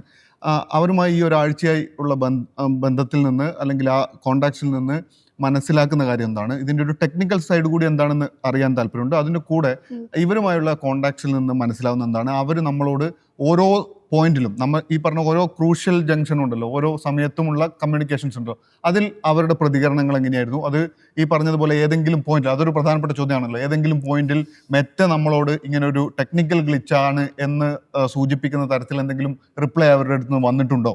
അല്ലെങ്കിൽ എങ്ങനെയാണ് മെറ്റ ഇത് ക്ലാരിഫൈ ചെയ്ത്? ഇങ്ങനെ ഒരുപാട് കാര്യങ്ങളുണ്ടല്ലോ. മെറ്റയായിട്ടുള്ളൊരു എന്താ പറയുക, ഈ കോണ്ടാക്റ്റിൽ നിന്ന് മനസ്സിലാക്കാൻ സാധിച്ചെന്താ? ഓക്കെ. ഇത് പറഞ്ഞു കൊടുക്കുമ്പോൾ ഞാൻ ഓൾമോസ്റ്റ് 9 വർഷമായി സോഷ്യൽ മീഡിയയാണ്. എൻ്റെ കരിയർ സ്റ്റാർട്ട് ചെയ്യുന്നതേ സോഷ്യൽ മീഡിയയിലാണ്. പല സ്ഥാപനങ്ങളിൽ OTTയുടേതും ചാനലിൻ്റെയും സാറ്റലൈറ്റിൻ്റെയും ഒക്കെ ആയിട്ട് പല മാധ്യമങ്ങളുടെയും സോഷ്യൽ മീഡിയ ഹാൻഡ് ചെയ്തിട്ടുണ്ട്. പല തരത്തിലുള്ള കോപ്പിറൈറ്റ് സ്ട്രൈക്കുകൾ, പേജ് ടെർമിനേറ്റ് ആയി പോകുന്നത്, ചാനലുകൾ ടെർമിനേറ്റ് ആയി പോകുന്നത്, കണ്ടന്റുകൾ ടെർമിനേറ്റ് ആയി പോകുന്നത്, സ്ട്രൈക്ക് കിട്ടുന്നു. അങ്ങനെ പല തരത്തിലുള്ള ഇങ്ങനത്തെ കാര്യങ്ങൾ ഡീൽ ചെയ്ത് വന്നിട്ടുണ്ട് ഓവർ ഈ ഒരു 9 വർഷത്തിനിടയിൽ. പക്ഷേ ഇങ്ങനെ ഒരു സാധനം ഇത് വന്നിട്ടുണ്ട്. ഇത് വന്നിട്ടില്ല എന്നല്ല, ഇങ്ങനത്തെ ലീഗൽ റിക്വയർമെൻറ്റ്സിൻ്റെ ഭാഗമായുള്ള സാധനം വന്നിട്ടുണ്ട്. പക്ഷേ എൻ്റെ കരിയറിൽ 9 വർഷത്തെ സോഷ്യൽ മീഡിയ കരിയറിൽ അല്ലെങ്കിൽ ആ ഒരു ജേർണിയിൽ ഫസ്റ്റ് ടൈമാണ് ഇത്രയും ക്രൂഷ്യൽ ആയിട്ടുള്ള ഒരു സിറ്റുവേഷനിൽ, അല്ലെങ്കിൽ ഇത്രയും മറ്റേ സ്ലീപ്ലെസ് നൈറ്റ് എന്നൊക്കെ പറയുന്ന പോലത്തെ ഒരു സിറ്റുവേഷനിൽ നിൽക്കേണ്ട ഒരു ഇത് വന്നിട്ടുള്ളൂ. ഇതിൽ ഫസ്റ്റ് ഈ പറയുന്ന പോലെ തന്നെ ആദ്യത്തെ കാർഡ് റിമൂവ് ചെയ്യുമ്പോൾ നമുക്ക് മെറ്റയുടെ 28 ഗൈഡ് ലൈൻസ് ആണ്, കമ്മ്യൂണിറ്റി ഗൈഡ് ലൈൻസ് എന്ന് പറയുന്നത്. അത് എല്ലാം ഞാൻ വിശദീകരിക്കുന്നില്ല, ഓൾമോസ്റ്റ് എല്ലാവർക്കും അറിയുന്നതാണ്. റിലീജിയസ്, ഡ്രഗ്സ്, ന്യൂഡിറ്റി, ചൈൽഡ്, അങ്ങനെ ഒരുപാട് 28 കാറ്റഗറിയോളം ഗൈഡ് ലൈൻസ് ഉണ്ട്. നമ്മളെല്ലാ കണ്ടന്റുകളും നമ്മുടെ ടീമിന് കൃത്യമായ നിർദ്ദേശം കൊടുത്തിട്ടുണ്ട്. ഇവർക്ക് എല്ലാവർക്കും അറിയാം ഈ ഗൈഡ് ലൈൻസിൽ ഒരു ഫോട്ടോ ആയിക്കോട്ടെ, ചെറിയൊരു ബ്ലഡ് കണ്ടന്റ് ഇത് വയലേറ്റ് ചെയ്യും, ഇത് ചെയ്യുന്നുള്ളത്. സോ നമ്മൾ ഈ ഒരു ഡ്രഗ് റിലേറ്റഡ് ന്യൂസിനാണല്ലോ ഇത് വരുന്നത്. അപ്പം നമ്മുടെ ആദ്യത്തെ തോട്ട് എന്ന് വെച്ച് കഴിഞ്ഞാൽ ഇതെന്തോ കമ്മ്യൂണിറ്റി ഗൈഡ് ലൈൻ വയലേഷൻ ആയിരിക്കും എന്നാണ് നമ്മൾ ഫസ്റ്റ് ഇത് ചെയ്യുന്നത്. പക്ഷേ ദ മൂമെന്റ് ആ ഫസ്റ്റ് നോട്ടിഫിക്കേഷനിൽ ക്ലിക്ക് ചെയ്ത് റീസൺ ചോദിക്കുന്നതിൻ്റെ അകത്ത് വ്യക്തമായി എഴുതിയിട്ടുണ്ട് it is A local legal requirement എന്ന്. അത് സോഷ്യൽ മീഡിയ നിൽക്കുന്ന എല്ലാവർക്കും അറിയാം. അങ്ങനെ ഒരു സാധനം വരണം എന്നുണ്ടെന്നുണ്ടെങ്കിൽ ഇതൊരു എക്സ്റ്റേണൽ സാധനമാണ്. ആൻഡ് അത് ചെയ്യുന്നു. നമ്മൾ നേരെ മെറ്റയുടെ ടീമിൻ്റെ അടുത്ത് സംസാരിക്കുന്നു. ഇപ്പം എല്ലാവരും എൻ്റെ അടുത്ത് ആദ്യം ചോദിച്ചൊരു സാധനമുണ്ട്, എങ്ങനെ ഈ പോയ സാധനം തിരിച്ചു പിടിച്ചു എന്നുള്ളത്. ടെക്നിക്കലി പറയുന്നുണ്ടെങ്കിൽ we don't follow one way, we have did multiple vase. അത് ഒരു രീതിയിൽ നമ്മൾ അപ്പീൽ കൊടുത്തതല്ല, നമ്മൾ പല രീതിയിൽ ചെയ്തിട്ടുണ്ട്. അത് കോൺഫിഡൻഷ്യൽ ആയതുകൊണ്ട് തന്നെ എല്ലാം എനിക്കത് ഷെയർ ചെയ്യാൻ പറ്റില്ല. Still it is not one വേ.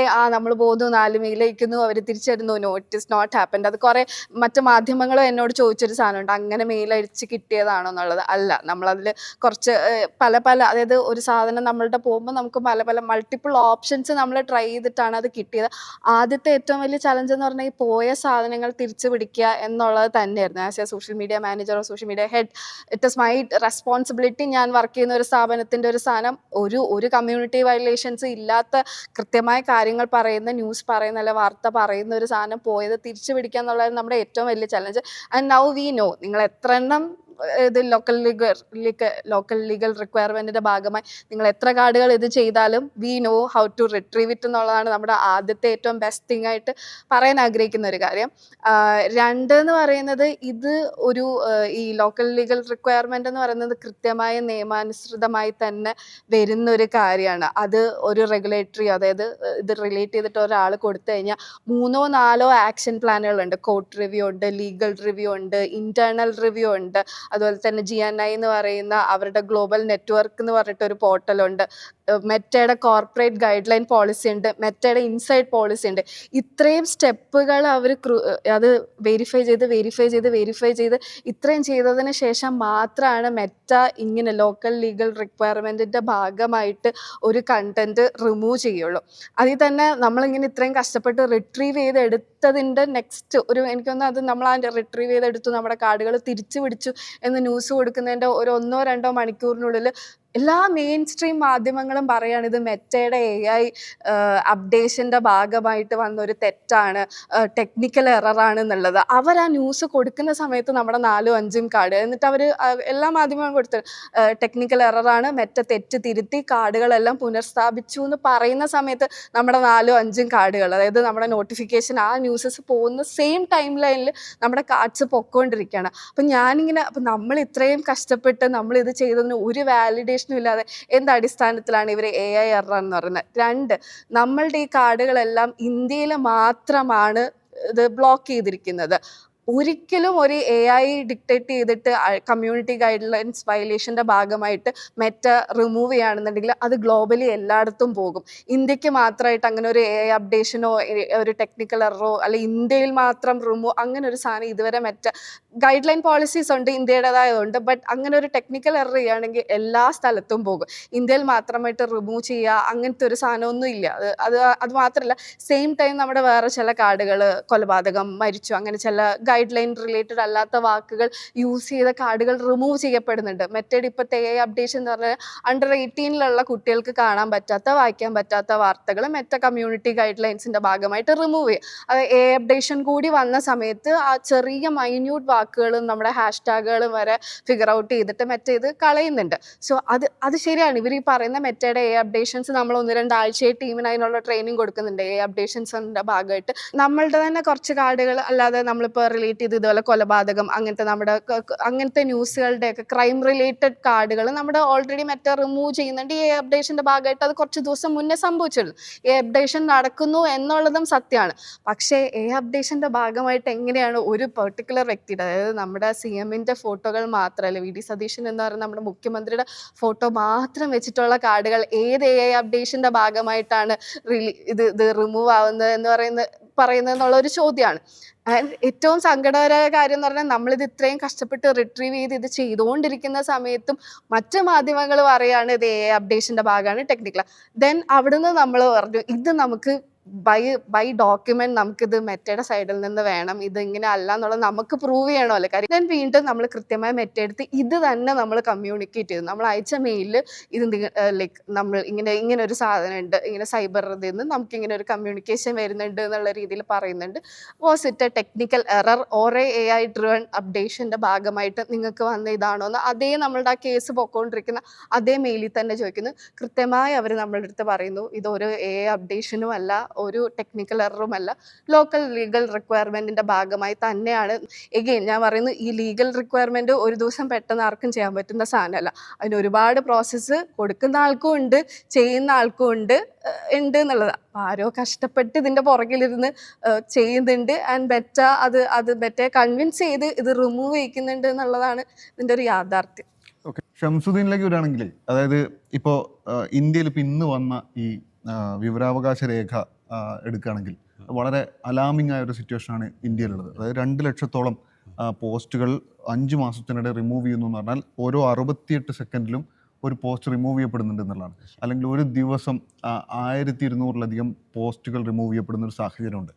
അത് പക്ഷേ നമ്മൾ നേരത്തെയും ഓൾ ഇന്ത്യ ലെവലിൽ അല്ലെങ്കിൽ ദേശീയ തലത്തിൽ നേരത്തെ ഇത് കണ്ടിട്ടുണ്ട്. പല സമരങ്ങളുടെയും ഭാഗമായിട്ട് ഇൻ്റർനെറ്റ് ഷട്ട് ഡൗൺ പോലെ അല്ലെങ്കിൽ ഇത്തരം റെസ്ട്രിക്ഷൻസ് ഇതൊക്കെ നമ്മൾ നേരത്തെ കണ്ടിട്ടുണ്ട്. ഈ ഓപ്പറേഷൻ സിന്ദൂറിൻ്റെ സമയത്തുണ്ടായിട്ടുണ്ട്, അതിനു മുമ്പ് പല സമരങ്ങളുടെയും സമയത്തുണ്ടായിട്ടുണ്ട്, ഇപ്പോൾ CJP പ്രൊട്ടസ്റ്റിൻ്റെ ഭാഗമായിട്ടുണ്ടായിട്ടുണ്ട്. പക്ഷേ ഇത് കേരളത്തെ സംബന്ധിച്ചിടത്തോളം, നമുക്ക് ഇവിടെ ജോലി ചെയ്യുന്ന മാധ്യമപ്രവർത്തകരെയൊക്കെ സംബന്ധിച്ചിടത്തോളം ഇത് നേരത്തെ പറഞ്ഞ പോലെ അത്ര പരിചയമുള്ള ഒരു കാര്യമായിരുന്നില്ല. എന്നാൽ വളരെ സ്വാഭാവികമായി, വളരെ സാധാരണമായി ഇത് അവതരിപ്പിക്കപ്പെടുന്നു എന്നുള്ളത് ഒരു അപകടകരമായ സിറ്റുവേഷൻ അല്ലേ? എന്താ തോന്നുന്നത്? നമ്മൾ ഇതിനെ മനസ്സിലാക്കേണ്ടത് ഇന്ത്യൻ ജനാധിപത്യത്തിൻ്റെ ഒരു സാഹചര്യത്തിൽ തന്നെ. ഇന്ത്യക്ക് ഇപ്പോൾ സ്വാതന്ത്ര്യം ലഭിച്ചിട്ട് ഏതാണ്ട് 80 വർഷം നമ്മൾ പിന്നിട്ട് കഴിഞ്ഞു. അപ്പോൾ ഈ ജനാധിപത്യത്തിലേക്ക് അല്ലെങ്കിൽ സ്വാതന്ത്ര്യത്തിലേക്ക് ഇന്ത്യ എത്തുമ്പോൾ ഇന്ത്യയെ ആ രീതിയിൽ പരുവപ്പെടുത്തിയ മഹാത്മാഗാന്ധിയും അംബേദ്കറും ജവഹർലാൽ നെഹ്റു അടക്കമുള്ള ആളുകൾ ഇന്ത്യയിൽ പ്രത്യേകമായ ഒരു മാധ്യമ സ്വാതന്ത്ര്യം പറഞ്ഞിട്ടില്ല. അതിന് പ്രധാനപ്പെട്ട കാരണം അത് എല്ലാ പൗരന്മാരുടെയും അവകാശമായി നിലനിൽക്കണം എന്നതാണ്. അതാണ് ജനാധിപത്യവൽക്കരണം, ഡെമോക്രാറ്റൈസേഷൻ എന്നതിൻ്റെ ആശയം തന്നെ അതാണ്. ആക്സസിബിൾ ടു ഓൾ, എല്ലാവർക്കും എല്ലാം ആക്സസിബിൾ ആവുന്ന ഒരു സാഹചര്യം ഉണ്ടാവുക എന്നതാണ്. അതാണ് ഇന്ത്യയെക്കുറിച്ച് സ്വപ്നം കണ്ട, ഇന്ത്യയെ നിർമ്മിച്ച മഹാമനുഷ്യരെല്ലാം കണ്ടിട്ടുള്ള സ്വപ്നം, ആ ഘട്ടത്തിൽ ഇന്ത്യൻ ജനത കണ്ട സ്വപ്നം. പക്ഷേ ആ ഘട്ടത്തിൽ നമുക്ക് ഒരുപാട് പരിമിതികളുണ്ട്. വിദ്യാഭ്യാസത്തിൻ്റെ, അക്ഷരജ്ഞാനത്തിൻ്റെ കുറവുണ്ട്. വലിയ ഭൂരിപക്ഷത്തിന് ഇത് അക്ഷരജ്ഞാനം പോലും ഇല്ലാത്ത സാഹചര്യമുണ്ട്. അതോടൊപ്പം നമ്മുടെ മാസ് മീഡിയ കമ്മ്യൂണിക്കേഷൻ അതുപോലും വളരെ ചുരുക്കം പത്രങ്ങൾ മാത്രമേ അന്ന് നിലനിൽക്കുന്നുള്ളൂ. അത് ഇന്ത്യ മൊത്തം എത്തുന്ന ഒരു സാഹചര്യവുമില്ല. പക്ഷേ എങ്കിൽ പോലും അന്നത്തെ ഇന്ത്യൻ നാഷണൽ കോൺഗ്രസ് അവരാണല്ലോ ഇന്ത്യൻ സ്വാതന്ത്ര്യ സമരത്തിൽ മുന്നിൽ നിൽക്കുന്നു. പിന്നീട് ഗവൺമെൻറ് ഉണ്ടാക്കി ഇന്ത്യ രൂപപ്പെടുത്തുന്നതിലും ലീഡർഷിപ്പിൽ ആ പാർട്ടിയും അതിൻ്റെ ലീഡർഷിപ്പ് ഉണ്ടായിരുന്നു. അപ്പോൾ അവർ ഇങ്ങോട്ട് കൊണ്ടുവരുന്ന ഒരു ഈ ജനാധിപത്യവൽക്കരണം ഇന്ത്യയിൽ ഏറെക്കുറെ മുന്നോട്ട് കൊണ്ടുപോകാൻ ആ പാർട്ടിക്കും ആ കാലത്തെ ഭരണകൂടത്തിനും പറ്റിയിട്ടുണ്ട്. പിന്നീട് ലോകത്താകെയും വന്നിട്ടുള്ള സാങ്കേതികമായ മുന്നേറ്റങ്ങൾ, അതിൻ്റെ കൂടെ ഇന്ത്യ സഞ്ചരിക്കുന്നു. റേഡിയോ വരുന്നു, അതിനുശേഷം TV വരുന്നു, കളർ TV വരുന്നു, കേബിൾ TVയിലേക്ക് എത്തുന്നു. അങ്ങനെ അതിൻ്റെ കൂടെ എല്ലാം അതോടൊപ്പം തന്നെ ഇന്ത്യയിൽ ഈ പട്ടിണിയുടെ അളവ് നമുക്ക് കുറയ്ക്കാൻ പറ്റുന്നു. അതോടൊപ്പം തന്നെ സാമ്പത്തികമായ ഒരു പുരോഗതിയിലേക്ക് രാജ്യം പോകുന്നു. ആളുകളുടെ വിദ്യാഭ്യാസത്തിൻ്റെ നിലവാരം നമുക്ക് ഉയർത്താൻ പറ്റുന്നു. അങ്ങനെ ഒരു ജനത എന്ന രീതിയിൽ ഇന്ത്യ വളർന്ന് മുന്നോട്ട് പോകുന്ന ഒരു സാഹചര്യമാണ് വലിയ പതിറ്റാണ്ടുകളായി ഇന്ത്യയിലുള്ളത്. അങ്ങനെ വളർന്ന ഒരു ഇന്ത്യയിലാണ് നമ്മൾ ജീവിക്കുന്നത്. നമ്മുടെ രാജ്യത്തിൻ്റെ പാരമ്പര്യം അതാണ്. ഇനി നമ്മൾ ഏറ്റവും അടുത്ത കാലത്തേക്ക് വന്നാൽ 2000-ൻ്റെ തുടക്കത്തിലാണ് നമുക്ക് ഈ സോഷ്യൽ മീഡിയ എന്നൊരു സാഹചര്യം നമുക്ക് എല്ലാവർക്കും ആക്സസിബിളായി വരുന്ന സാഹചര്യം ഉണ്ടാകുന്നത്. ആ ഘട്ടത്തിൽ അതുവരെയുള്ള ഒരു കമ്മ്യൂണിക്കേഷൻ രീതിയിൽ നിന്നുള്ളൊരു വലിയ മാറ്റമായിരുന്നു. അതായത് നമുക്ക് ഇൻട്രാക്റ്റീവായിട്ട് ഒരു വാർത്തയോടും സംഭവങ്ങളോടും എല്ലാവർക്കും ഇടപെടാനും എല്ലാവർക്കും റിയാക്ട് ചെയ്യാനും പറ്റുന്ന ഒരു സാഹചര്യം ഉണ്ടായിരുന്നു. അത് ഒരു തരത്തിൽ ഞാൻ പറയുന്ന ഈ ജനാധിപത്യവൽക്കരണത്തിൽ വലിയൊരു കാൽവെപ്പായിരുന്നു. അതിൻ്റെ എല്ലാ സാധ്യതകളും ഉപയോഗപ്പെടുത്തിയിട്ടാണ് നരേന്ദ്രമോദി സർക്കാർ ഇന്ത്യയിൽ അധികാരത്തിലേക്ക് വരുന്നത്. കഴിഞ്ഞ പതിറ്റാണ്ടുകളായി അവരാണ് ഭരണത്തിൽ. അവർ ആ സാഹചര്യങ്ങളെല്ലാം എങ്ങനെ ഉപയോഗപ്പെടുത്തി ഈ ഭരണത്തിലേക്ക് എത്തി, എന്നിട്ട് ഇപ്പോൾ അവരെന്ത് ചെയ്യുന്നു എന്നത് നമ്മളുടെ മുന്നിൽ വ്യക്തമാണ്. അതേക്കുറിച്ച് നിങ്ങൾ രണ്ടുപേരും പറഞ്ഞത് കൊണ്ട് ഞാൻ അതിലേക്ക് കൂടുതലായിട്ട് പോകുന്നില്ല. പിന്നീട് നമ്മളിപ്പോൾ ഇവിടുത്തെ കണ്ടീഷനിലേക്ക്, നമ്മുടെ റിപ്പോർട്ടറിൻ്റെ ഈ സംഭവത്തിലേക്ക് വരികയാണെങ്കിൽ, പ്രത്യേകിച്ച് വി.ഡി. സതീശൻ അധികാരത്തിലേക്ക് വരുന്നു. വി.ഡി. സതീശൻ അധികാരത്തിലില്ലാത്ത ഒരു 5 വർഷം പ്രതിപക്ഷ നേതാവായിട്ടുണ്ട്. അതിൻ്റെ മുമ്പ് പ്രതിപക്ഷ മുന്നണിയുടെ ഭാഗമായിട്ടുള്ള 5 വർഷമുണ്ട്. അതായത് കഴിഞ്ഞ 10 വർഷമായി പ്രതിപക്ഷത്ത് നിന്ന് ഈ ജനാധിപത്യത്തെക്കുറിച്ചും ഈ ജനാധിപത്യത്തിൻ്റെ അട്ടിമറിക്കപ്പെടുന്ന സാഹചര്യങ്ങളെക്കുറിച്ചും വലിയ രീതിയിൽ കൺസേൺ പറഞ്ഞിട്ടുണ്ടായിരുന്ന ഒരു നേതാവാണ്. അപ്പം അങ്ങനെ ഒരാൾ അധികാരത്തിലേക്ക് എത്തുമ്പോൾ അയാളെ വിശ്വസിച്ചെല്ലാവരും കരുതുന്നത് ആ ന്യൂനതകൾ, അദ്ദേഹം ചൂണ്ടിക്കാണിച്ച ന്യൂനതകൾ ഇല്ലാത്ത ഒരു സാഹചര്യത്തിലേക്ക് ഈ ജനാധിപത്യവൽക്കരണത്തെ കുറച്ചുകൂടി ആക്സിലറേറ്റ് ചെയ്യുന്ന, അതിനെ മുന്നോട്ട് കൊണ്ടുപോകുന്ന ഒരു നിലപാടുകളും ഭരണവുമായിരിക്കും അദ്ദേഹത്തിൽ നിന്ന് നമ്മൾ പ്രതീക്ഷിക്കുക. ആ അർത്ഥത്തിലാണ് കേരളത്തിലെ ബഹുഭൂരിപക്ഷം ജനങ്ങളും നിലവിലുള്ളത്, അദ്ദേഹത്തിന് വോട്ട് ചെയ്ത ജനങ്ങളടക്കം ഉള്ളത്. അപ്പം പക്ഷേ ഇവിടെ പർട്ടിക്കുലറായി സംഭവിക്കുന്ന എന്താണ്, നമ്മൾ ഒരു വാർത്ത കൊടുക്കുന്നു. ആ വാർത്തയിൽ എന്താണ് അതിൻ്റെ ഉള്ളടക്കം? ഒരു MDMA മായി പോകുന്ന ഒരു സംഘത്തെ പിടികൂടുന്നു. ആ സംഘത്തെക്കുറിച്ച് അന്വേഷിക്കുമ്പോൾ ആ സംഘത്തിലുള്ള ആളുകൾക്ക് മുഖ്യമന്ത്രിയുമായി അടുപ്പമുണ്ട്. അത് തെളിയിക്കുന്ന വിഷ്വലുകളുണ്ട്, ദൃശ്യങ്ങളുണ്ട്. സ്വാഭാവികമായും നമ്മളൊരു മാധ്യമ സ്ഥാപനമാണ്. ഇത് ജനം അറിയേണ്ട ഒരു വാർത്തയാണ്, കാര്യമാണ്. അതിനകത്ത് കോൺഗ്രസിനോ അല്ലെങ്കിൽ ഭരിക്കുന്ന പാർട്ടിയെ പിന്തുണക്കുന്നവർക്കോ പറയാവുന്ന വലിയൊരു ആർഗ്യുമെൻ്റ് ഉണ്ട്. അതായത് ഇങ്ങനെ ഒരാളെ പിടിക്കുമ്പോൾ ഇയാൾക്ക് ഇങ്ങനെയൊക്കെ ബന്ധമുണ്ടായിട്ട് പോലും അതിൽ ഒരു തരത്തിലുള്ള ആനുകൂല്യങ്ങളും അവർക്ക് ലഭിക്കുന്നില്ല. തീർച്ചയായും അവരെ കൃത്യമായി പിടിക്കുന്നു, അത് നിയമത്തിൻ്റെ മുന്നിൽ കൊണ്ടുവരുന്നു, നിയമ നടപടികളുമായി മുന്നോട്ട് പോകുന്നു. അങ്ങനെ ഒരു ആർഗ്യുമെൻ്റ് നിലനിൽക്കുന്നുണ്ട്. അങ്ങനത്തെ സ്ട്രോങ് ആയിട്ടൊരു ആർഗ്യുമെൻ്റ് ഭരണകൂടത്തിനും ഒപ്പം ഭരണകൂടത്തെ പിന്തുണക്കുന്നവർക്കും പറയാനിരിക്കെ ഒരു സാഹചര്യം നിൽക്കുന്നു. നമ്മളെ സംബന്ധിച്ചിടത്തോളം ഇതിനകത്തൊരു വാർത്തയുണ്ട്. വാർത്ത എന്ന് പറയുന്നത് ഈ പിടിക്കപ്പെട്ട ആൾക്ക് മുഖ്യമന്ത്രിയുമായൊക്കെ വലിയ ബന്ധമുണ്ടായിരുന്നു. ഈ ക്രൈമിന് അതൊരു കാരണമായോ എന്നൊന്നും നമ്മൾ പറയുന്നില്ലല്ലോ. പക്ഷേ അയാൾക്ക് ബന്ധമുണ്ടായിരുന്നു. അത് ജനം അറിയേണ്ട ഒരു കാര്യമാണ്. ഞാൻ നേരത്തെ പറഞ്ഞൊരു ജനാധിപത്യവൽക്കരണത്തിൽ ജനങ്ങൾക്ക് അറിയാനുള്ള അവകാശമുണ്ട്. അങ്ങനെ ഒരു വാർത്ത നാം കൊടുക്കുന്നുള്ളൂ. പ്രത്യേകിച്ച് അവിടെ ഒരു പ്രധാനപ്പെട്ട ഒരു കാര്യം, ഞാൻ ഇടപെടുകയല്ല, പ്രത്യേകിച്ച് ഇദ്ദേഹവുമായിട്ടുള്ള ബന്ധത്തെക്കുറിച്ചുള്ള മുഖ്യമന്ത്രിയുടെ വിശദീകരണത്തിലും ചില പൊരുത്തക്കേടുകളൊക്കെ ഉണ്ടാകുന്ന സാഹചര്യത്തിൽ ആ ബന്ധവും ആ വാർത്തയും കുറെ കൂടെ റിപ്പോർട്ട് ചെയ്യപ്പെടേണ്ട വാർത്ത കൂടിയാണ്. മാത്രമല്ല അവിടെ ഒരു കാര്യം കൂടെ ഉണ്ട്. ഇവർ ഈ ഒരു യാത്രക്കിടയിലാണല്ലോ ഇവർ പിടിക്കപ്പെടുന്നത്. അതിൻ്റെ ഇടയിലുള്ള പല സ്റ്റേജിൽ ഇവർ രക്ഷപ്പെട്ടത്, പോലീസിൻ്റെ കയ്യിൽ നിന്ന് രക്ഷപ്പെട്ടത് മുഖ്യമന്ത്രിയുമായിട്ടുള്ള ബന്ധം പറഞ്ഞുകൊണ്ടാണ് രക്ഷപ്പെട്ടത് അടക്കം പോലീസ് ഉദ്യോഗസ്ഥർ പിന്നീട് വെളിപ്പെടുത്തിയിട്ടുണ്ട്. അതുകൊണ്ട് തന്നെ ആ വാർത്ത വളരെ പ്രധാനപ്പെട്ടതാണ്. ഈ സാഹചര്യത്തിൽ ഈ വാർത്തയ്ക്ക് ഒരു മെറിറ്റ് ഉണ്ട്. അത് പബ്ലിഷ് ചെയ്യുക മാത്രമാണ് നമ്മൾ ചെയ്തത്. അപ്പോൾ സ്വാഭാവികമായും ഇതുവരെ ഞാൻ പറഞ്ഞ പോലെ കോൺഗ്രസ് പാർട്ടിയുടെ കമ്മിറ്റ്മെൻറ്റ്, ഒപ്പം വി.ഡി. സതീശൻ എന്ന നേതാവിൻ്റെ കമ്മിറ്റ്മെൻറ്റ്, ആ മുന്നണിയുടെ കമ്മിറ്റ്മെൻറ്റ്, അത് വെച്ച് നോക്കുമ്പോൾ ഇങ്ങനൊരു വാർത്ത റിമൂവ് ചെയ്യേണ്ട ഒരു സാഹചര്യവുമില്ല. പക്ഷേ അദ്ദേഹത്തെയോ അല്ലെങ്കിൽ ആ സർക്കാരിനെയോ പ്രതിക്കൂട്ടിലാക്കുന്ന രീതിയിലുള്ള വാർത്തകൾ മാത്രം പിൻവലിക്കപ്പെടുന്നു. അത് കോൺഗ്രസിൽ നിന്നോ അല്ലെങ്കിൽ വി.ഡി. സതീശനിൽ നിന്നോ നമ്മൾ പ്രതീക്ഷിക്കുന്ന ഒരു ഗവേണൻസ് അല്ല. അത് ഈ കോൺഗ്രസിൻ്റെ പ്രത്യയശാസ്ത്രപരമായ കമ്മിറ്റ്മെൻറ്റിനെ റദ്ദാക്കുന്ന ഒരു ഇടപെടലാണ്. അത് സ്വാഭാവികമായും അതിനോട് കൃത്യമായി രാജ്യം, ജനത, ഈ കോൺഗ്രസിൽ വിശ്വസിക്കുന്ന ആളുകൾ തന്നെ റിയാക്ട് ചെയ്യേണ്ടതുണ്ട് എന്നതാണ്. കോൺഗ്രസിനെ സംബന്ധിച്ചിടത്തോളം അത്തരം റിയാക്ഷൻസ് ഒന്നും അതിനെ തകർക്കുന്ന ഒരു കാര്യമല്ല. ഇത്രയും ഈ അർത്ഥത്തിലുള്ള ജനാധിപത്യ സംവാദങ്ങളിലൂടെയാണ് ഈ കാലം എത്രയും അത് നിലനിന്നിട്ടുള്ളതും ഇപ്പോഴും രാജ്യത്തിൻ്റെ ഒരു പ്രതീക്ഷയായിട്ട് അത് നിലനിൽക്കുന്നത്. പക്ഷേ അതിനെ ഈ രീതിയിൽ ഭരണകൂടത്തിൻ്റെ സാധ്യതകൾ ഉപയോഗിച്ച് അടിച്ചമർത്താൻ ശ്രമിക്കുക എന്ന് പറയുന്നത് അത് തീർച്ചയായും ഒട്ടും കോൺഗ്രസ് പാരമ്പര്യത്തിനോ ഈ സർക്കാരിൽ നിന്ന് പ്രതീക്ഷിക്കുന്ന ഒരു വേ ഓഫ് ഗവേണൻസോ അല്ല എന്നുള്ളത് തന്നെയാണ്. അതോടൊപ്പം തന്നെ നമുക്ക് പറയാനുള്ളത്, ഈ മത്സരത്തിൻ്റെ പേരിൽ മറ്റു മാധ്യമങ്ങൾ നമ്മളോട് വലിയ രീതിയിൽ മത്സരിച്ച് നിൽക്കുന്നത് കൊണ്ട് അവർക്ക് നമ്മൾക്കെതിരെ ഒരു വാർത്ത അല്ലെങ്കിൽ നമ്മുടെ ആർഗ്യുമെൻറ്റിനെ ദുർബലമാക്കാവുന്ന വാർത്ത പല സോഴ്സിൽ നിന്നും കിട്ടിയേക്കാം. പക്ഷേ ആ കിട്ടിയ എന്നതിൻ്റെ പുറത്ത് തന്നെ നമ്മൾ നിൽക്കുന്ന ഒരു തലം, അതായത് നമ്മളുടെ ഒരു ആവിഷ്കാര സ്വാതന്ത്ര്യം, ആ ആവിഷ്കാര സ്വാതന്ത്ര്യത്തിൻ്റെ പുറത്ത് തന്നെയാണ് അവർ നിൽക്കുന്നത്. അതിനെ റദ്ദ് ചെയ്യാൻ അവർ ശ്രമിക്കുമ്പോൾ ഈ ഇൻഡസ്ട്രിയെ, ഈ ഒരു സാധ്യതയെ, മാധ്യമ സ്വാതന്ത്ര്യത്തെ, അതോടൊപ്പം ആവിഷ്കാര സ്വാതന്ത്ര്യത്തെ തന്നെയാണ് അവർ ദുർബലപ്പെടുത്തുന്നത്. അതേക്കുറിച്ച് അവർ ആലോചിക്കേണ്ടത് തന്നെയാണ്. കാരണം ഭരണകൂടത്തിന് എല്ലായ്പ്പോഴും അതിൻ്റെ കാരണങ്ങളുണ്ടാവും.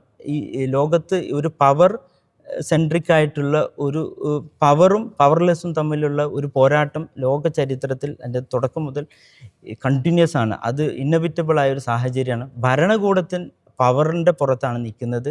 അപ്പം നമ്മൾ ഓഡിറ്റ് ചെയ്യാൻ നിൽക്കുന്ന മാധ്യമങ്ങൾ, ജനങ്ങൾക്ക് ഭരണകൂടം കൃത്യമായ അവരുടെ അവകാശങ്ങൾ നൽകുന്നുണ്ടോ എന്ന് ഉറപ്പുവരുത്തേണ്ട ആളുകൾ നമ്മളുടെ അവകാശത്തെ തന്നെ ദുർബലപ്പെടുത്തുന്ന രീതിയിൽ ഇതിനെ കൊണ്ടുപോകുന്നത് അത് മറ്റു മാധ്യമങ്ങൾക്കും താൽക്കാലികമായ ലാഭത്തിനപ്പുറം ഒന്നും നൽകില്ല.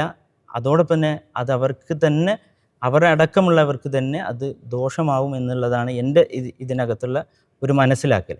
ഇപ്പോൾ ഷംസു പറഞ്ഞ പോയിന്റിൽ നിന്നാണ് എനിക്ക് തുടങ്ങാനുള്ളത്. അതായത് ഇതിലൊരു വളരെ സീരിയസ് ആയ ഒരു ഒഫൻസിനകത്ത് നടക്കുന്നുണ്ട്. അതായത് നമ്മളറിയാതെ നമ്മുടെ രാജ്യത്ത് നടന്നുകൊണ്ടിരിക്കുന്ന ഒരു നോർമലൈസേഷൻ്റെ, ഒരു ന്യൂ നോർമൽ ഫിക്സ് ചെയ്യുന്നതിൻ്റെ ഭാഗമായി കേരളത്തിൽ കൂടി ഇത് നടക്കുന്നു എന്നുള്ളൊരു വളരെ സീരിയസ് ആയ ഒരു കാര്യത്തെ കേരളത്തിലെ മാധ്യമങ്ങൾക്കിടയിലുള്ള ഒരു കുടിപ്പകയുടെ ഭാഗമായ ഒരു ചർച്ച മാത്രമാക്കി ഇതിനെ ഒതുക്കി തീർക്കുന്നതിലൂടെ ആ ഒരു ഇൻറ്റൻസ് ആയിട്ടുള്ളൊരു വലിയ പ്രത്യാഘാതമുള്ളൊരു കാര്യത്തെ നമ്മൾ കണ്ടില്ല എന്ന് നടിക്കുന്നുണ്ട് എന്നുള്ളതാണ് അതിൽ ഏറ്റവും പ്രധാനപ്പെട്ട കാര്യം. അതായത് ഞാൻ ഇതിനെക്കുറിച്ച് അടിസ്ഥാനപരമായി മനസ്സിലാക്കാൻ ശ്രമിച്ചപ്പോൾ ഞാൻ മനസ്സിലാക്കിയ ഒരു പ്രധാനപ്പെട്ട കാര്യം, ഈ IT റൂൾ ഭേദഗതിയിലൂടെ കേന്ദ്ര സർക്കാർ വലിയ മാറ്റങ്ങൾ ഇതിനകത്ത് കൊണ്ടുവന്നിട്ടുണ്ട്. നേരത്തെ ഒരു പോസ്റ്റ് റിമൂവ് ചെയ്യാൻ സർക്കാരിന് 36 മണിക്കൂർ എടുക്കുമായിരുന്നിടത്ത് ഇന്ന് 3 മണിക്കൂർ കൊണ്ട് ഒരു പോസ്റ്റ് റിമൂവ് ചെയ്യാൻ സാധിക്കുന്നു. സഹയോഗ് എന്ന് പറയുന്ന ഒരു ആപ്പ് കൊണ്ടുവരുന്നു. നോക്കൂ, നമ്മൾ നേരത്തെ കണ്ടിട്ടുള്ളതാണ്. ഈ പറയുന്ന മെറ്റയും കേന്ദ്ര സർക്കാരും തമ്മിലുള്ള ഈ ചർച്ചകൾ ആരംഭിക്കുന്നത് എൻ്റെ ഓർമ്മയിൽ മെറ്റയിൽ ഇന്ത്യ ഗവൺമെൻറ്റിൻ്റെ ഒരു സ്റ്റാഫിനെ നിയമിക്കണം എന്ന് കേന്ദ്ര സർക്കാർ ആവശ്യപ്പെടുന്നിടത്തു നിന്നാണ് ഇന്ത്യയിൽ എനിക്ക് തോന്നുന്നു മെറ്റ സെൻട്രൽ ഗവൺമെൻറ് ചർച്ചകൾ ആരംഭിക്കുന്നത്. അങ്ങനെ ഒരു സ്റ്റാഫിനെ, ഒരു നോഡൽ ഓഫീസർ പോലെ ഒരു സ്റ്റാഫിനെ നിയമിക്കാൻ ഞങ്ങൾ തയ്യാറല്ല എന്ന് മെറ്റ പറയുന്നിടത്തു നിന്നാണ് ഭയങ്കരമായൊരു കോൺഫ്ലിക്റ്റ് ഉണ്ടാകുന്നു. മെറ്റയ്ക്ക് ഇന്ത്യ വിടേണ്ടി വരുമോ എന്നൊക്കെയുള്ള ചർച്ച ഉണ്ടാകുന്നു. ട്വിറ്ററുമായി ബന്ധപ്പെട്ട ഇത്തരം ചർച്ചകൾ ഉണ്ടാകുന്നു. അങ്ങനെ വലിയ ചർച്ചകൾ ഉണ്ടാകുന്നു. അപ്പോൾ ഇത് ഒരു ഇൻ്റർനാഷണൽ, ഒരു അന്താരാഷ്ട്ര സംവിധാനമായതുകൊണ്ട് തന്നെ ഇന്ത്യയിൽ മാത്രമായി ഇതിനകത്തേക്ക് ഒരു പെനിട്രേഷൻ സാധ്യമല്ല എന്ന് കേന്ദ്ര സർക്കാർ മനസ്സിലാക്കിയത് കൊണ്ടായിരിക്കണം അവർ IT റൂൾ ഭേദഗതി ചെയ്യുകയും അതിലൂടെ സഹയോഗ ആപ്പ് പോലെയുള്ള സംവിധാനങ്ങൾ ഉപയോഗിച്ച് ഇതിനെ യൂട്ടിലൈസ് ചെയ്യാൻ പോകുന്നത്. നോക്കൂ, വളരെ പ്രധാനപ്പെട്ട ഒരു വാർത്ത ഈ സമയത്ത് നമ്മൾ ആലോചിക്കേണ്ടതുണ്ട്, ഓർമ്മിക്കേണ്ടതുണ്ട്. അതായത് 2023 എൻ്റെ ഓർമ്മ, ദ വയർ റിപ്പോർട്ട് ചെയ്ത ഒരു എക്സ്ക്ലൂസീവായ ഒരു ബ്രേക്കിംഗ് വാർത്ത ഉണ്ടായിരുന്നു. അത് BJP IT സെൽ മേധാവിയായ അമിത് മാളവ്യയ്ക്ക് മെറ്റ ഒരു എക്സ്റ്റക്കർ ഫെസിലിറ്റി കൊടുത്തിരിക്കുന്നു എന്ന് പറഞ്ഞൊരു വാർത്ത ബ്രേക്ക് ചെയ്തിരുന്നു. പിന്നീട് BJP-കാരെല്ലാവരും കൂടി വയറിനെതിരെ തിരിയുകയും വയറിന് അവസാനം ആ വാർത്ത പിൻവലിച്ച് പോകേണ്ടി വരികയും ചെയ്യുന്ന സാഹചര്യം ഇന്ത്യയിൽ ഉണ്ടായിട്ടുണ്ട്. പക്ഷേ അന്ന് അമിത് മാളവ്യയുടെ എക്സ്റ്റക്കർ ഫെസിലിറ്റി എന്ന് പറഞ്ഞാൽ അമിത് മാളവ്യയ്ക്ക് നമ്മുടെ പോസ്റ്റുകൾ ഡിലീറ്റ് ചെയ്യാനുള്ള ഒരു പ്രത്യേക അനുമതി കൊടുത്തിരിക്കുന്നു. ഇന്ത്യയിൽ ആകെ ഒരു വ്യക്തിക്ക് മാത്രമാണ് ഇത് ലഭിച്ചിരിക്കുന്നത്. അത് BJP IT സെൽ മേധാവിക്കാണ് എന്ന് പറഞ്ഞ വാർത്തയാണ് ദ വയർ റിപ്പോർട്ട് ചെയ്യുന്നത്. അത് മെറ്റയിൽ നിന്നുള്ള സ്റ്റാഫിനെ ഉദ്ധരിച്ചുകൊണ്ടാണ് ആ റിപ്പോർട്ട്. അന്ന് ആ റിപ്പോർട്ട് നമ്മളെല്ലാം വായിച്ചാണ്. പിന്നെ ആ റിപ്പോർട്ട് ടേക്ക് ഡൗൺ ചെയ്യപ്പെടുന്നു അവരുടെ വെബ്സൈറ്റിൽ നിന്ന്. അത് വളരെ വിപ്ലവാത്മകമായ ഒരു വാർത്തയായിരുന്നു. അതിനകത്ത് കൃത്യമായി ഇത് പറയുന്നുണ്ടായിരുന്നു, മെറ്റയും ഈ അമിത് മാളവിയും തമ്മിലുള്ള. നോക്കൂ, നമ്മൾ ഇന്ന് ഈ ചർച്ച ചെയ്യുന്ന ദിവസം എന്ന് പറഞ്ഞാൽ ഇന്നലെ വൈകുന്നേരമാണ് Amit Malviya BJP IT cell മേധാവി സ്ഥാനത്ത് നിന്ന് ഇറങ്ങുന്നത്. 10 വർഷത്തിന് ശേഷം. 10 വർഷമായ IT സെൽ മേധാവിയായിരുന്ന അമിത് മാളവ്യ ഇന്നലെ ഇറങ്ങി. അതിന് പിറ്റേ ദിവസമാണ് നമ്മൾ ഈ ചർച്ച ചെയ്യുന്നതെന്ന് ആലോചിക്കണേ. അപ്പോൾ ആ 10 വർഷമായി IT സെൽ മേധാവിയായിരുന്ന അമിത് മാളവ്യ എന്തൊക്കെ ചെയ്തിട്ടുണ്ട് എന്നതിനെ കുറിച്ചുള്ള വലിയ റിപ്പോർട്ടുകൾ ഇൻഡിപെൻഡൻറ്റ് ജേർണലിസം നടത്തുന്ന ഇന്ത്യയിലെ പാൻ ഇന്ത്യൻ ലെവലിൽ ഇൻഡിപെൻഡൻറ്റ് ജേർണലിസം ഉയർത്തിപ്പിടിക്കുന്ന ഒരുപാട് പ്ലാറ്റ്ഫോമുകൾ, ദ വയർ പോലെ, ന്യൂസ് ലോണ്ടറി പോലെ, ന്യൂസ് മിനിറ്റ് പോലെയുള്ള സ്ഥാപനങ്ങൾ ഒരുപാട് റിപ്പോർട്ടുകൾ ചെയ്തിട്ടുണ്ട്. അദ്ദേഹം ആ സ്ഥാനത്ത് നിന്ന് താഴേക്ക് ഇറങ്ങിയതിന് ശേഷമാണ് ഇതെന്ന് ആലോചിക്കണം. ഇത് മാത്രമല്ല, നോക്കൂ, ഇതിൽ നിങ്ങൾ ഒരു കൃത്യമായ ക്ലാരിഫിക്കേഷൻ വരുത്താതെ നിങ്ങൾക്ക് മുന്നോട്ട് പോകാൻ സാധിക്കില്ല. ഇതൊരു സോഷ്യൽ ഓഡിറ്റിങ്ങിന് വിധേയമാകുന്ന ഒരു പൊസിഷനാണ്. നോക്കൂ, VD സതീശൻ ഇവിടെ ഭരണത്തിൽ വന്നത് എങ്ങനെയാണ്? ഭരണത്തിൽ വന്നത് സംഘപരിവാറും CPM-ഉം തമ്മിലൊരു ധാരണയുണ്ട് എന്നൊരു നെറേറ്റീവ് കൂടി, അല്ലെങ്കിൽ ഒരു ക്യാമ്പയിൻ സബ്ജക്റ്റ് കൂടി മുന്നോട്ട് വയ്ക്കുകയും ആ ക്യാമ്പയിൻ സബ്ജക്റ്റിനെ കൂടി ജനങ്ങൾ അംഗീകരിച്ചതുകൊണ്ടാണ് VD സതീശൻ മുഖ്യമന്ത്രിയാകുന്നത്. ആ പോയിന്റിൽ ഇത്രയും വലിയൊരു പ്രശ്നം, ഇന്ത്യ മഹാരാജ്യത്തെ ഏറ്റവും പ്രധാനപ്പെട്ട പ്രശ്നങ്ങളിൽ ഒന്നായി പറയപ്പെടുന്ന സംഘപരിവാറിന്റെ മാധ്യമ സെൻസറിങ്ങുമായി ബന്ധപ്പെട്ടൊരു വിഷയത്തിൽ ചിരിച്ചു തള്ളുകയും വളരെ അലംഭാവത്തോടു കൂടി പറഞ്ഞു പോവുകയും ചെയ്യുന്ന ഒരു സാഹചര്യത്തിലേക്ക് VD സതീശൻ എന്ന മുഖ്യമന്ത്രി എത്തുന്ന സമയത്ത് തീർച്ചയായും VD സതീശൻ ഓഡിറ്റ് ചെയ്യപ്പെടും എന്നുള്ള കാര്യത്തിൽ VD സതീശന് യാതൊരു സംശയം വേണ്ടെന്നാണ് എനിക്ക് പറയാനുള്ളത്. കാരണം VD സതീശൻ ചോദിക്കുന്നു, എനിക്കെന്ത് ബന്ധമുള്ളത് മെറ്റയായിട്ട്? ഞാൻ വിചാരിച്ചാൽ എന്താ സംഭവിക്കും? VD സതീശൻ എന്ന വ്യക്തിയല്ലെന്നേ പ്രശ്നം. കേരളത്തിന്റെ മുഖ്യമന്ത്രി വിചാരിച്ചാൽ എന്ത് സംഭവിക്കുക എന്നുള്ള അവിടുത്തെ ചോദ്യം. കേരളത്തിന്റെ മുഖ്യമന്ത്രി ഇതിനകത്ത് ഇടപെട്ടില്ലെങ്കിൽ എങ്ങനെ ഇത് സംഭവിക്കുന്നു എന്നുള്ളതാണ് ചോദ്യം. നോക്കൂ, മെറ്റ ഒരു വ്യക്തിയെക്കുറിച്ച് മാത്രമുള്ള വാർത്തകൾ പോകുന്നു. എന്തുകൊണ്ട് VD സതീശൻ ഇതിനകത്തൊരു വ്യക്തത വരുത്തണം എന്നുള്ളതാണ് ഏറ്റവും പ്രധാനപ്പെട്ട കാര്യം. നോക്കൂ, VD സതീശൻ തന്നെ ആലോചിച്ചു കൂട്ടി ആളുകളെ കൂട്ടി ചെയ്യുന്നൊരു പ്രക്രിയയാണോ അല്ലയോ എന്നുള്ളതിൽ നമുക്കിപ്പോഴും ഇതിൽ ക്ലാരിറ്റി വന്നിട്ടില്ല. ഇതാരാണ് ഇതിന് പിന്നിൽ പ്രവർത്തിക്കുന്നതെന്ന് നമുക്കിപ്പോഴും ക്ലാരിറ്റി വന്നിട്ടില്ല. എന്നാൽ പോലും, അതായത് VD സതീശനിലേക്ക് നയിക്കുന്ന പ്രത്യേകിച്ച് തെളിവുകളോ അല്ലെങ്കിൽ അത്തരം എവിഡൻസുകളോ ഇല്ലെങ്കിൽ പോലും തൻ്റെ ഭാഗം ക്ലിയർ ആണ് എന്ന് വ്യക്തമായി പറയേണ്ട ഉത്തരവാദിത്വം VD സതീശനുണ്ട്. കാരണം VD സതീശനെ കുറിച്ചുള്ള വാർത്തകളാണ് ഈ റിമൂവ് ചെയ്യപ്പെട്ടത് മുഴുവൻ. അതുകൊണ്ട് തന്നെ VD സതീശൻ ഇതിൽ ക്ലാരിറ്റി വരുത്താതെ മുന്നോട്ട് പോകാൻ സാധിക്കില്ല. അവിടെ ഈ ഒഴുക്കൻ മട്ടിൽ പറഞ്ഞു പോകുന്നിടത്താണ് ഈ ഓഡിറ്റിംഗ് വരുന്നത് എന്നുള്ളത്. നോക്കൂ, CJP പ്രൊട്ടസ്റ്റ് നടന്നൊരു കാലമാണിത്. 37 ദിവസം കൊണ്ടൊരു സമരം വിജയിച്ച കാലമാണിത്. നോക്കൂ, 380 ദിവസം സമരം ചെയ്തിട്ട കർഷക സമരം വിജയിച്ചത്. വെറും 37 ദിവസം കൊണ്ട് CJP സമരം വിജയിച്ച് സമൂഹ മാധ്യമങ്ങളുള്ളതുകൊണ്ടാണ്, സോഷ്യൽ മീഡിയ ഉള്ളതുകൊണ്ട്, ഇൻസ്റ്റഗ്രാം ഉള്ളതുകൊണ്ടാണ്. നോക്കൂ, 12 വർഷമായി ഒരൊറ്റ പ്രസ് മീറ്റ് പോലും നടത്താത്ത ഇന്ത്യൻ പ്രധാനമന്ത്രിക്ക് 3-4 ദിവസത്തിനിടയ്ക്ക് 5 വീഡിയോ ചെയ്യേണ്ടി വന്നു ഇൻസ്റ്റഗ്രാമിൽ. ആ കാലഘട്ടം ഇത്. ജനങ്ങൾ അങ്ങനെ ഓഡിറ്റ് ചെയ്യുന്ന, സാധാരണക്കാരായ വിദ്യാർത്ഥികളായ പുതിയ തലമുറയിൽപ്പെട്ട ആളുകൾ അങ്ങനെ ഓഡിറ്റ് ചെയ്യുന്ന ഒരു കാലഘട്ടത്തിൽ അതൊക്കെ നമുക്ക് പിന്നെ പറയാം, അടുത്ത ബുധനാഴ്ച ആവട്ടെ, ഇല്ലെങ്കിൽ നിങ്ങൾ അടുത്ത വെള്ളിയാഴ്ച എന്ന് പറയുന്ന പരിപാടി ഇവിടെ ശരിയാവില്ല. അത് ഒരു തരത്തിലും അംഗീകരിച്ചു കൊടുക്കാൻ സാധിക്കില്ല. അവിടെയാണ് VD സതീശൻ എന്തുകൊണ്ട് ഇതിൽ മറുപടി പറയണം, ഇതിലൊരു വ്യക്തത വരുത്തണം. ഇന്നിപ്പോൾ രമേശ് ചെന്നിത്തല പറയുന്നു കേരള സർക്കാർ ഇതിനകത്ത് യാതൊന്നും പറഞ്ഞിട്ടില്ല, മെറ്റയോട് പോലീസൊന്നും ആവശ്യപ്പെട്ടിട്ടില്ല എന്നൊക്കെ പറയുന്നു. പക്ഷേ മെറ്റ കൃത്യമായി നമുക്ക് തരുന്ന വിശദീകരണം ഇതാണ് എന്നിരിക്കെ നോക്കൂ, VD സതീശൻ തന്നെ പറഞ്ഞാണ്, നിങ്ങൾ പരാതി കൊടുത്തോ, സർക്കാർ നിങ്ങളുടെ കൂടെ നിൽക്കും, സർക്കാർ കത്തയക്കും എന്നൊക്കെ പറഞ്ഞാണല്ലോ. VD സതീശൻ അതിനുശേഷം എന്ത് ചെയ്തു? VD സതീശൻ ഇങ്ങനൊരു ആരോപണം, അതായത് തൻ്റെ പേരിൽ വരുന്ന വിമർശനങ്ങൾ റിമൂവ് ചെയ്യപ്പെടുന്നു എന്ന തരത്തിൽ ഒരു വാർത്ത വരുന്നു, അല്ലെങ്കിൽ അത് സംഭവിക്കുന്നു. അതായത് റിപ്പോർട്ടർ TVയുടെയും കൈരളിയുടെയും അതുപോലെ ന്യൂസ് മലയാളത്തിൻ്റെ ഒക്കെ കാർഡുകൾ റിമൂവ് ചെയ്യപ്പെട്ടത് സത്യമാണല്ലോ. അങ്ങനെ ഒരു സംഗതി സംഭവിച്ചിരിക്കുന്ന സാഹചര്യത്തിൽ ഞാൻ ഇതിൽ ഇടപെടാം, ഞാൻ ഇതിൽ മെറ്റയോട് സംസാരിക്കാം എന്ന് പറഞ്ഞ ആളാണല്ലോ കേരളത്തിന്റെ മുഖ്യമന്ത്രി. എന്നിട്ട് കേരളത്തിന്റെ മുഖ്യമന്ത്രി സംസാരിച്ചോ എന്നുള്ളതാണ് ഏറ്റവും പ്രധാനപ്പെട്ട ചോദ്യം. അദ്ദേഹം ഇന്നുവരെ സംസാരിച്ചിട്ടില്ല എന്നാണ് ഞാൻ മനസ്സിലാക്കുന്നത്. മെറ്റയ്ക്ക് ഒരു കറസ്പോണ്ടൻസ് പോലും കേരള മുഖ്യമന്ത്രിയുടെ ഓഫീസിൽ നിന്ന് ഉണ്ടായിട്ടുണ്ട് എന്ന് ഞാൻ വിചാരിക്കുന്നില്ല. ആ സാഹചര്യത്തിലാണ് ഇതിൽ പ്രശ്നമുള്ളത്. അതായത് നിങ്ങൾക്ക് അങ്ങനെ എളുപ്പം തള്ളിക്കളയാൻ പറ്റുന്ന ഒരു കാര്യമേ അല്ല ഇത് എന്നുള്ളതാണ്. ഇവിടെ നോക്കൂ, ഇതിൻ്റെ ഒരു പൊളിറ്റിക്സ് എത്രത്തോളം പറയാൻ പറ്റുന്ന ഒരു സാഹചര്യമാണോ ഇതെന്ന് എനിക്കറിയില്ല. പക്ഷേ കോൺഗ്രസ്സുകാർ ഇനിയെങ്കിലും മനസ്സിലാക്കേണ്ട ഒരു കാര്യമുണ്ട്. അതായത് ഇപ്പോൾ സമൂഹ മാധ്യമങ്ങളിലെല്ലാം വരുന്ന ഒരുപാട് കമൻറ്റുകൾ, ഒരുപാട് വീഡിയോകളൊക്കെ നമ്മൾ കാണുമ്പോൾ മനസ്സിലാക്കുന്ന ഒരു കാര്യമുണ്ട്. അതായത് ഞങ്ങൾക്ക് ഇതിനുള്ള മാൻഡേറ്റ് ജനങ്ങൾ തന്നിട്ടുണ്ട്, ഞങ്ങൾ എന്തും പറയും എന്നുള്ളൊരു ആറ്റിറ്റ്യൂഡ് ഉണ്ട്. ഇത് അതിന് തന്ന മാൻഡേറ്റ് അല്ല. നിങ്ങൾക്ക് എന്തും പറയാൻ എന്തും ചെയ്യാനുള്ളൊരു മാൻഡേറ്റ് അല്ല ഇത്. ജനങ്ങൾ എന്തിനാണ് വോട്ട് ചെയ്തത്? ജനങ്ങൾ എന്തുകൊണ്ട് ഇത്രയും വലിയ ഭൂരിപക്ഷത്തിൽ ഞങ്ങളെ വിജയിപ്പിച്ചു? എന്തുകൊണ്ട് CPM-ന്റെ നേതൃത്വത്തിലുള്ള LDF ഗവൺമെന്റ് പരാജയപ്പെട്ടു? എന്തുകൊണ്ടായിരിക്കും ജനങ്ങൾ മാറി വോട്ട് ചെയ്തത്? എന്നുള്ളത് കോൺഗ്രസിന്റെ ക്യാബിനറ്റിൽ ഇരിക്കുന്നവർക്ക് പോലും ഇതുവരെ മനസ്സിലായിട്ടില്ല എന്നുള്ളതാണ് സത്യം. ആ യാഥാർത്ഥ്യം നിങ്ങൾ മനസ്സിലാക്കണം. അതായത് എന്തിന് ജനങ്ങൾ ഇത് വോട്ട് ചെയ്തു എന്നുള്ളത്. അതുകൊണ്ട് തന്നെ ഇതൊരു വലിയ ഡെമോക്രാറ്റൈസേഷന്റെ ഭാഗമായി ഇവിടെ ഒരു വലിയ പ്രോസസ്സ് സോഷ്യൽ മീഡിയയിലൂടെ നടന്നുകൊണ്ടിരിക്കുന്നുണ്ട്. നേരത്തെ ഷംസ് പറഞ്ഞ പോലെ ഒരു ഡെമോക്രാറ്റൈസേഷൻ സമൂഹ മാധ്യമങ്ങളിലൂടെ സോഷ്യൽ മീഡിയയിലൂടെ നടക്കുന്ന കാലഘട്ടത്തിൽ നോക്കൂ, നിങ്ങൾ ഈ കുട്ടികളെല്ലാം സമരത്തിനിറങ്ങിയ സമയത്ത് എത്ര പോസ്റ്റുകൾ നിങ്ങൾക്ക് റിമൂവ് ചെയ്യാൻ പറ്റും, എത്ര പോസ്റ്റുകൾ നിങ്ങൾക്ക് ബാൻ ചെയ്യാൻ പറ്റും. അവസാനം ഇത് മെറ്റയ്ക്ക് പോലും കൺഫ്യൂഷനായിട്ട് പ്രധാനമന്ത്രിയുടെ വരെ വീഡിയോ അടിച്ചു പോയെന്ന്. പ്രധാനമന്ത്രിയുടെ വീഡിയോ ഒക്കെ ഇന്ത്യയിൽ റിമൂവ് ചെയ്തിട്ട് അമേരിക്കയിൽ നിന്ന് മെറ്റയുടെ ഒഫീഷ്യൽസ് പറന്നു വന്ന് പീയൂഷ് ഗോയലിനെ കണ്ട് മാപ്പ് പറയേണ്ടി വന്നു. അതവിടുത്തെ സാഹചര്യം നോക്ക്. മെറ്റയ്ക്ക് ഇതിനൊരു പരിധിയില്ലേ. ഒരു ദിവസം 1275 വീഡിയോ അല്ലെങ്കിൽ പോസ്റ്റുകൾ റിമൂവ് ചെയ്യണമെന്ന് പറഞ്ഞാൽ ഇത് എങ്ങനെയെന്ന് വിചാരിച്ചിട്ട് ഇത് റിമൂവ് ചെയ്യുക? 5 10 ആണെങ്കിൽ മെറ്റയ്ക്ക് ഇത് പറ്റുമെന്ന് വിചാരിക്കുക. അപ്പൊ ഇത് ഒരു ഫോട്ടോ വെച്ചോ അല്ലെങ്കിൽ എന്തെങ്കിലും ഒരു സാധനം വെച്ച് ഇതിനെ ഫിൽട്ടർ ചെയ്ത് കളയേണ്ടി വരുന്ന സാഹചര്യം വരും.